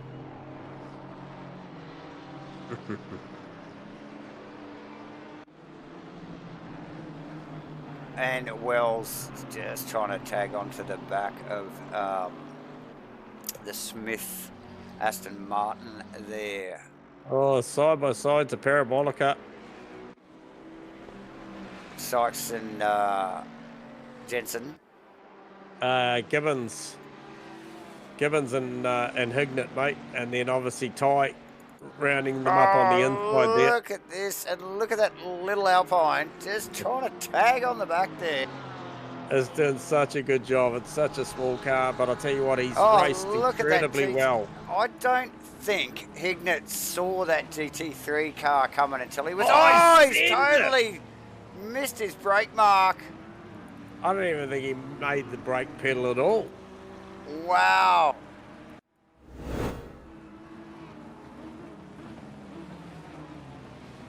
Mia Rose, 2.7 seconds to Regan Herbert. He looked like he nearly accelerated through it. Maybe hit the wrong pedal there, Jay.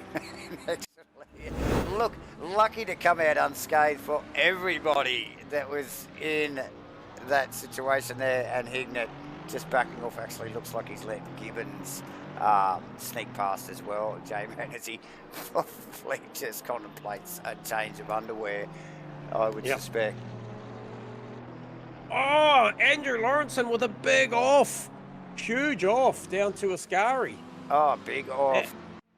That is massive, and the significance of that is that around the podium, and also they'll be watching that Mia Rose has got a 10-second time penalty, and he's got to stay inside that. Now that will be unobtainable at that point unless he makes the ground back. So, look, clearly got tagged there as he was... Look, tagged himself pretty well. Just come across the front of one of the slower cars there, and the two making contact. And yeah, look, lucky he didn't make the wall there, J-Man. To be honest, at that sort of speed. Yep. So, Gallo and Big checked out from Brimblecombe at the moment, and then Brimblecombe must have just got rounded up by one of the Pit Viper Astons.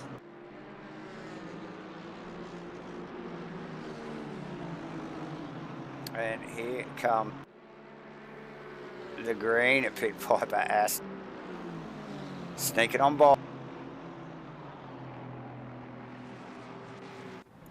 Lucas Keys doing a great job out there in that Camaro in this GT4 class. Beautiful job. Oh, absolutely. He's got a little bit of air too between himself and Burst there, hasn't he, J-Man? So just trying to keep his nose clean there as we get a 5-second for 165. 165 car number.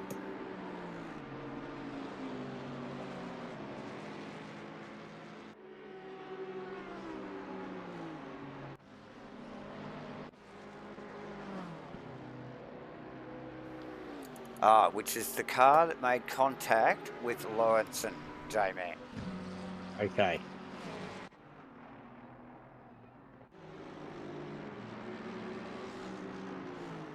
So where is Bozich? P9, and then Keys is effectively P1. So that, Yep. once again, is a strong contender in the teams to do very, very well, given that P1 in classes Lucas Keys and P9 outright would be Chris Bozich in that Mustang. So that's a good showing.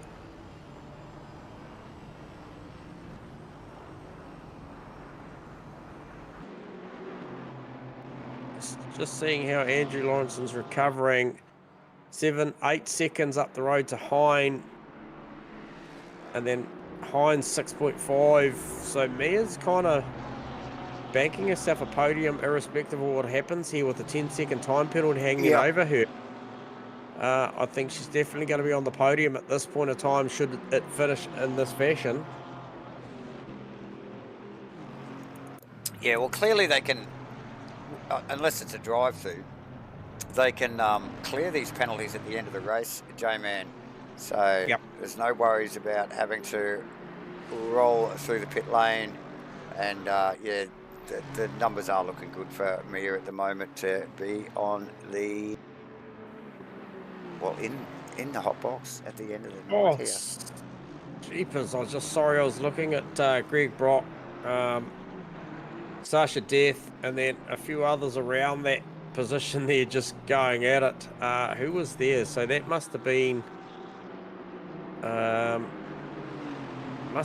Austin as well. Must have been Samuel Austin, and then just trying to work out who else was in there. Might have been a couple of lap cars, or there's certainly a GT3 coming through. It was one of the Martini Porsches. Possibly it was the Dale car, the 960. Yeah, it was coming through there. So, man, that was pretty busy through Ascari.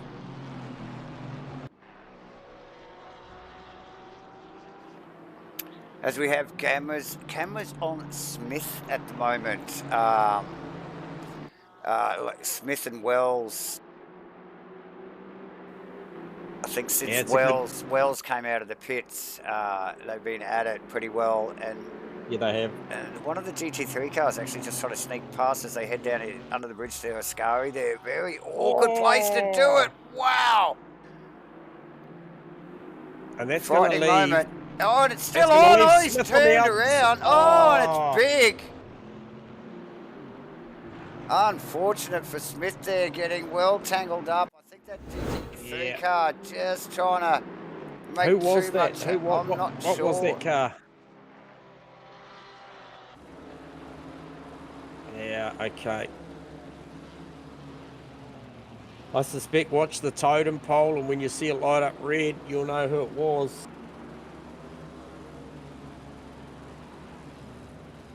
Oh, that was very unfortunate there for both of those guys, just getting tangled up.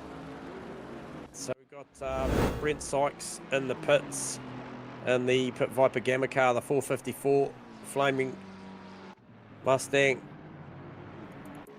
It was Rando, I think, J-Man, that actually was that GT3 car that got tangled up there. Okay. Wow.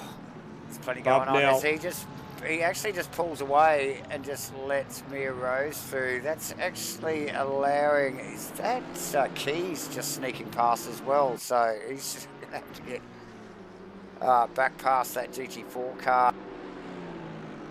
So probably a little bit rattled after that little bit of contact through Ascari on the last lap.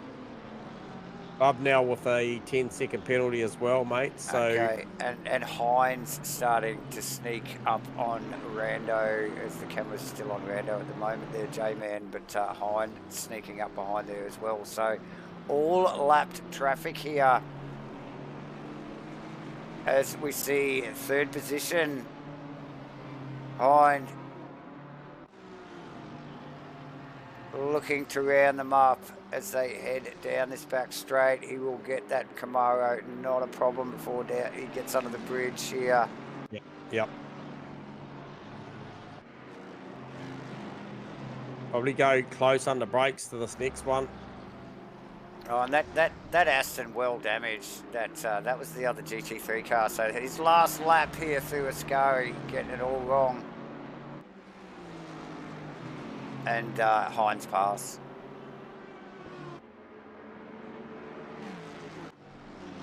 So Herbert and Rose both in Parabolica at the same time now. So 2.6, 2.7 seconds the difference there.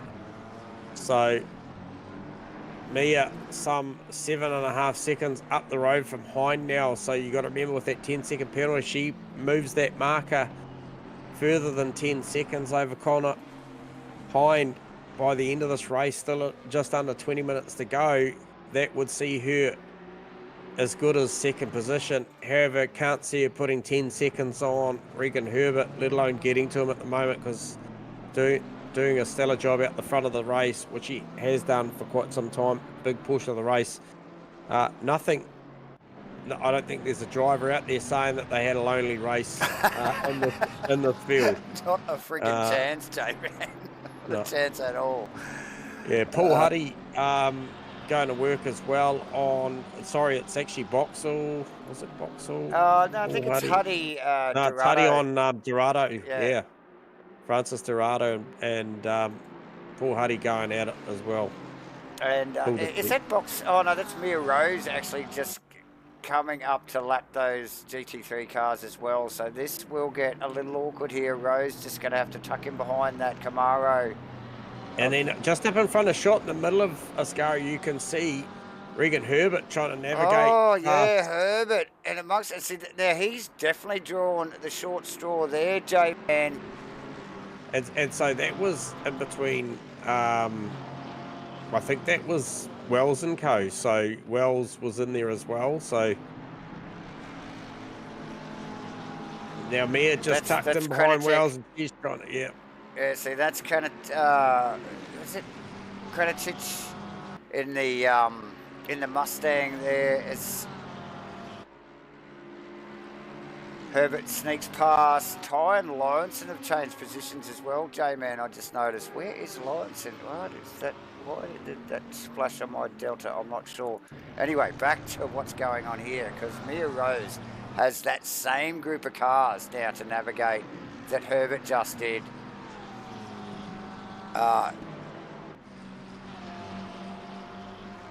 And Herbert did a fantastic job of it, so it'll be interesting to see how Mia goes here past one of the GT3 Porsches. Nice and clean into the second chicane. Oh, Greg Brock. He's been amongst it tonight, hasn't he?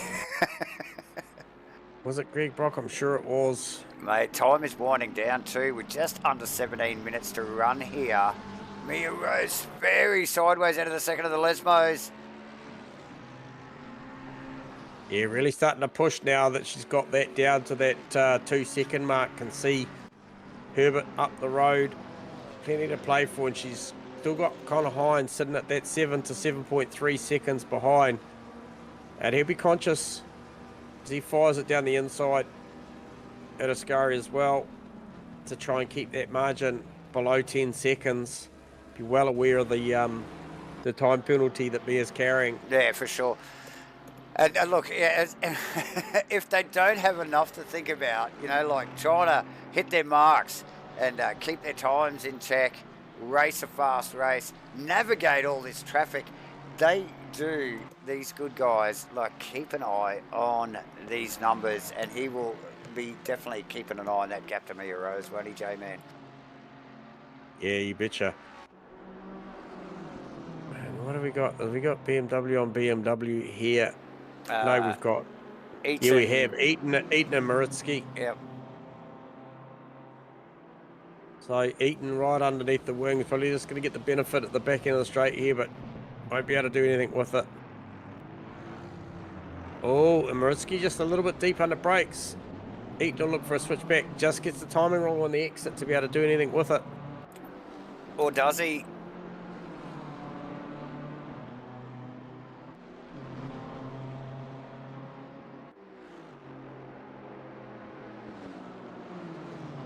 Lawrenson just fading a little bit at the back end of the second stint. He's had a couple of issues there, whether it's traffic or whether he's run into some tyre or fueling issues. Certainly fallen away. Didn't expect to see him lose that position to Steve Ty. There was a little bit of margin there a couple of laps ago. Oh, definitely. So, like you mentioned, it could be one of either, couldn't it? Either a fueling issue where he could be conserving fuel, or that tyre is just not phasing. It's so friendly at the moment. So, we'll keep an eye on those gaps as we stay on Eaton and Mawiski through Ascari. Oh, very Eaton's super wide. Bumpy for Eaton.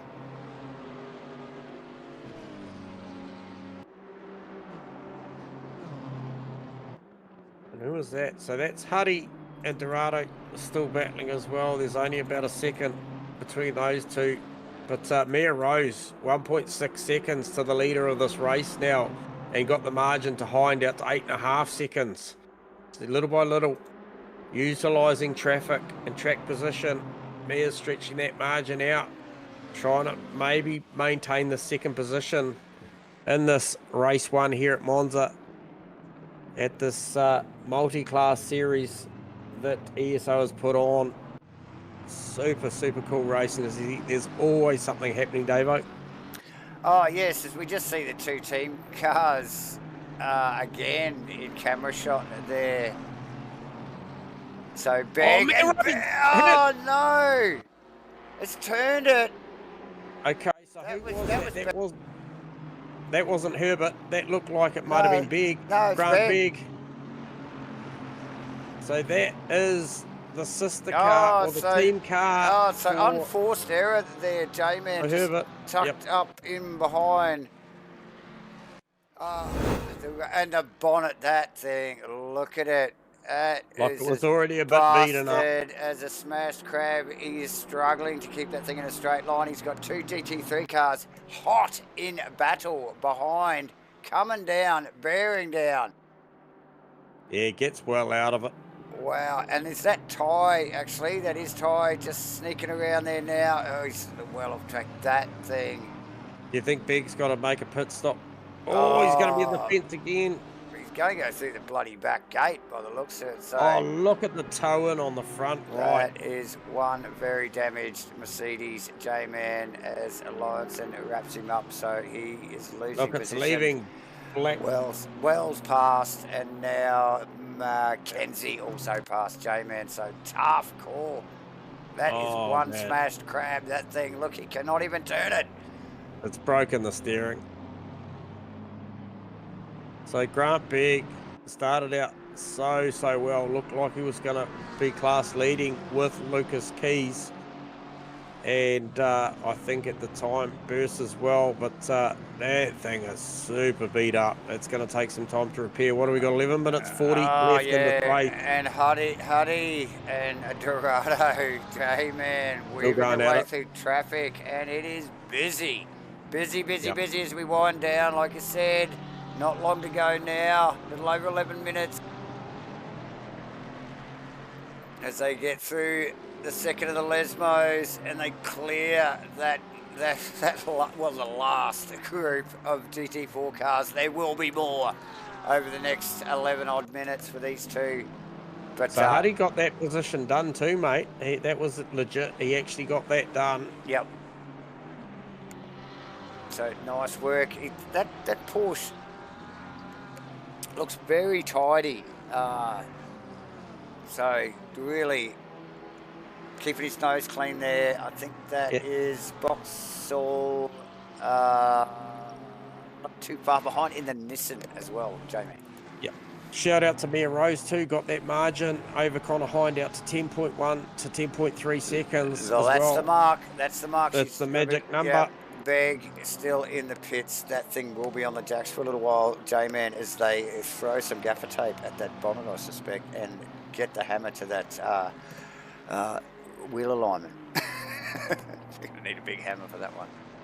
Yeah, look, he's already been on the jacks for just over a minute, and I suspect it's probably going to take a little bit longer yet. Yeah, so back to the Huddy, Dorado and Boxall battle. J-Man, Boxall with the most awkward bump at a really strange part of the track there, out of the first chicane, and the thing was on its nose. The back wheels were in the air. It's like a wheelbarrow.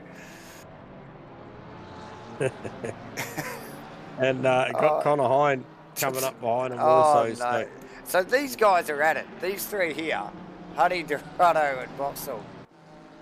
And again, in amongst the GT3 traffic, here comes Hine. Just to throw a little bit of a curveball into what is already a pretty heated battle going on.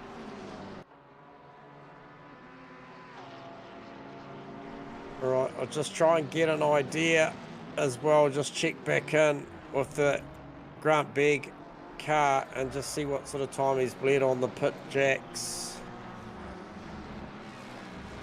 Okay, so he's off out.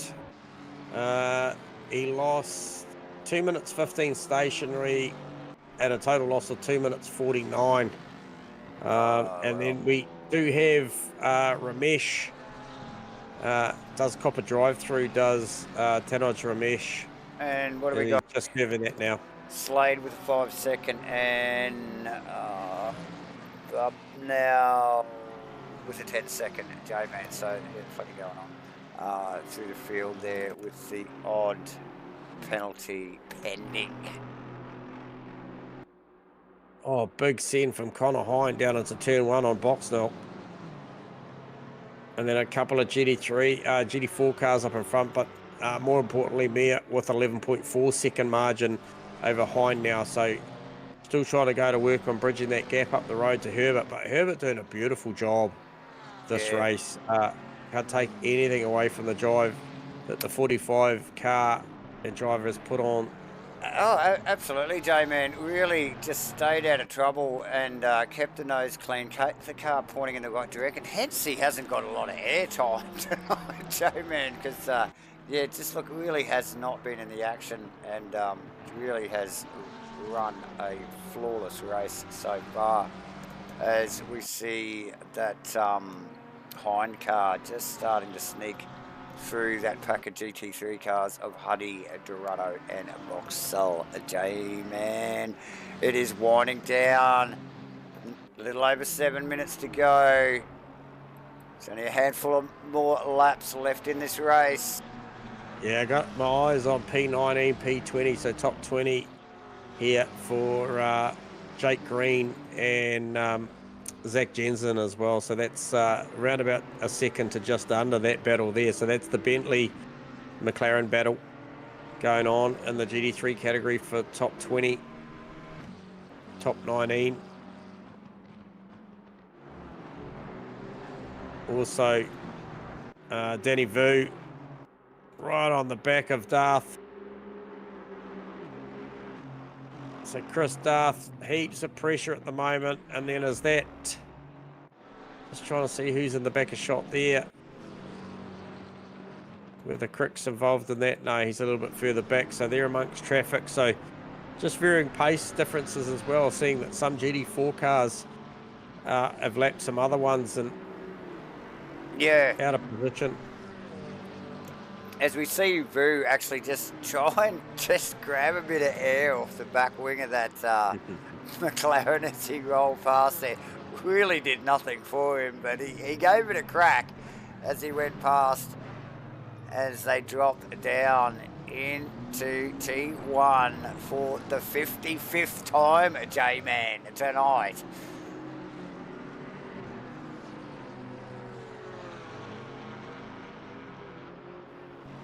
So, yeah, 55th for them and then 61st for the top runners. So quite some difference in car pace for sure between these two classes, but entertaining nonetheless. Absolutely. So Hind also now past, is that Boxall? He's past Boxall and he's past Dorado as well. Yep. And so the only one left was Huddy, who was in the Porsche, who was actually running, I think, a bit hotter than the other two boys anyway. Well, yeah, so obviously Huddy got through on Dorado, but now Boxall's looking to try and get Dorado now late in the piece here. Obviously 5 minutes to go of this 2-hour race, so drivers and cars alike will be starting to feel the distance of this one now. Also, that green Jensen battle is still going on. It's a cool battle too.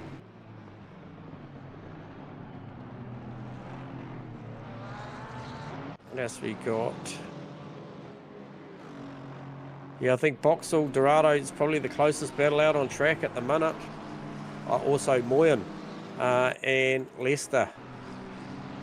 So Tafik Moyen trying to get Leicester, and then that'll be as far as they get because Bozic is a good margin up the road. And look at Moyen's car. It looks like it's done the 24-hour Le Mans, J-Man. It is super filthy. It has got rubber and dust and crap all up the side of it. Looks fantastic. Obviously, replica of one of the current GT3 real world GT3 cars at the moment. See that that he's got a good run here all over the internet these days. And can he tag on the back of that Mustang though, James? You wouldn't think so on a straight line. No, you wouldn't, would you? And even with draft, he only just holds onto it. Yeah, 279 plays 280, so there's not a lot on it. That was just across the traps just then, or for the race? That was for the race, mate. Yep. So yeah, not too bad from the force then. Yeah, pretty good. Not too bad. Obviously, sitting underneath the wing will have a big impact on something like the Porsche probably made at speed by sitting under the big wing of the Mustang or something of the like, maybe the BMW. Yep. Oh, he's searching, certainly searching. Mia Rose, 1.1 seconds to the leader now. Is there a sting in the tail at the back end? It will be short-lived with a 10-second penalty. However, she'll just have eyes on the prize.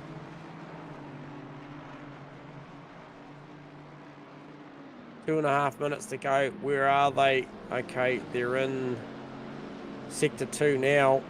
So we are going to see this one and one more.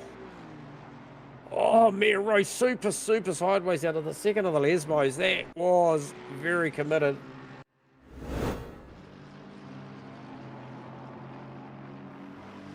Pretty committed out of the first one. We're just picking up on a replay there now, J-Man. Oh, yes, very sideways. Obviously with Herbert clearly in her sights now. With only, well, under a second now, J-Man. Moyen. Yeah. Moyen once again lining it up, but it must be so disheartening when you get to the front straight and you got your jaws open on the front of that Porsche, as you can see, and you can't do anything with it. As we just see. Bosic in one of the Mustangs into the pits, and they just snuck past one of the GT4 Mustangs. Oh, that's a critical stop because leaders on the final lap, J-Man. Hendo's going to grab that P12. Oh, he has done. He's done that. Mia Rose, well in touch, 0.3 of a second to the Herbert. Is there going to be a last lap pass for the lead of this race? Yep. Oh boy, and super close through the first chicane. Mia Rose super close. Traffic, what does traffic mean to Regan Herbert on this last lap? He's had to negotiate it since about the 18-minute mark. I think I heard you call at the top end of the broadcast, Avo. Yeah, 18 minutes, and the Camaro in front launches the chicane. Yeah, and look, just gave him a little bit of space back. Might have to just stick with the leaders here and see what happens at the back end of the lap here. Regan hasn't had a lot of airtime. He's probably going to get a little bit now. Puts it, lap car. Oh, very close. Briefly in between them. Man. This is the last shot at it, J-Man, as they run down and under the bridge to a scurry for the last time. J-Man, Mia Rose all over the back. Super close. Of Herbert. Herbert cool as a cucumber, hits his marks, and look at the acceleration out of Ascari from... Yeah, super strong. Absolutely. Have they got a clear run? Has he got a clear run? Well, he's gonna wrap up the steady full cut. Oh, Mia did too. I was just wondering whether she might have got tangled with that. And that Merc looks like... Look at the wheel work. A little bit of oversteer, a little bit of entry oversteer. Picks up the throttle nicely. Drives off there. This Mia's is gonna be close, very, very close. after 2 hours of racing, J-Man across the line. Fantastic stuff. So, Herbert, Rose, Hind, 1, 2, Hind 3. 11.2. Oh, so he was about 12.5 seconds. So Mia Rose will get credited with that second position. Hind in third. So nice Stephen work. That's the top 3 for ESO's 2024 Manufacturers Cup round 1 at Monza, J-Man. I'll let you call them through across the line. I'm still watching the Moy and Leicester battle as we speak. Lionson across for 5th. These guys very close. Curran. Moyen with a move down the inside of the second Lesmo. He's going to get this done. Little bit of contact sends Leicester wide. Oh, it's still going on. So Ty, Lionson, Curran, Death, Hamilton, Hamilton just across the line. McAdam just about to come across the line as the boys run down to Ascari for the last time. J-Man, Moy and Leicester. And Leicester with a good drive. Remember, the Mustang's got the horsepower on a straight line. What can he do heading down to Parabolica? Is there one last go at this for the Mustang? Goes for the outside line. Porsche covers early. Mustang ranges up on the outside. Look, can he get a switch back here and get the horsepower down? Porsche gets the drive, sits that thing. Oh, the Mustang's super sideways through Parabolica. Super taily mid-corner there, J-Man, and that will be enough. Good stuff. As Moyen runs across the line, Leicester in the Mustang. For P11, and then Hendo 12. Spectacular stuff. Oh, that was awesome. The battle of Huddy, Boxell ends up 13-14, Dorado 15, Bubnow 16, Jensen 17, Green 18, Simons 19th, and Eaton 20th.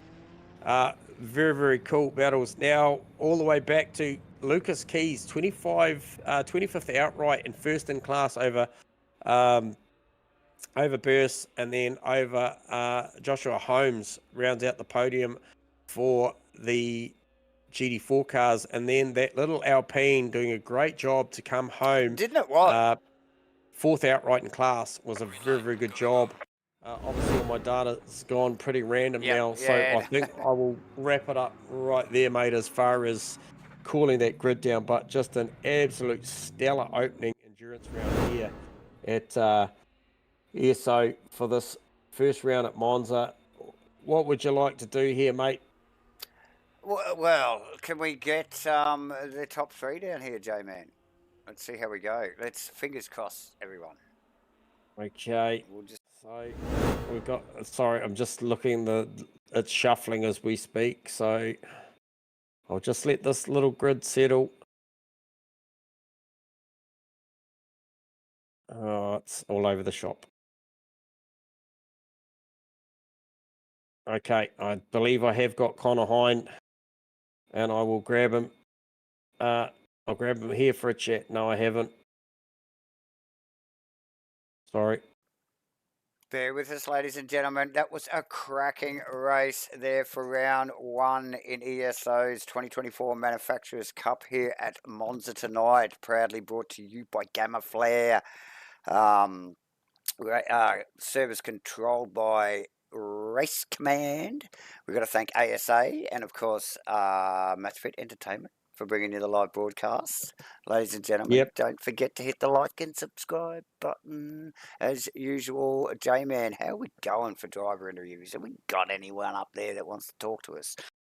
No, that's a wrap tonight, mate. Look, we'll do something a little bit different here. Obviously, first cab off the rank here tonight, back into endurance racing. And look, we'll skip the podium interviews. We will congratulate everybody that did race and our podium getters tonight. So congratulations to Regan, also to Mia Rose, also to Connor Hind, and then Lucas Keys.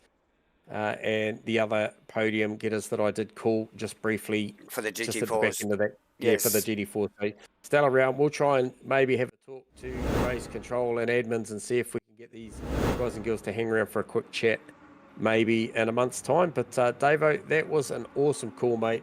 Viewers, I certainly hope you enjoyed it. We loved bringing it to you every second. Appreciate Good evening, this. gentlemen. Good evening. Good evening. And G'day. I'll just jump him out of here. Live TV. Okay. Wasn't quite prepared for that. But Okay. so I'll sign out here, mate, and leave you to it, Davo. Thank you, viewers. Lovely, thank you, and thank you everybody that tuned in to watch that first round of the ESO's 2024 Manufacturers Cup here at Monza. Awesome stuff, multi-class racing at its best. 2 hours of the craziest racing you've ever seen.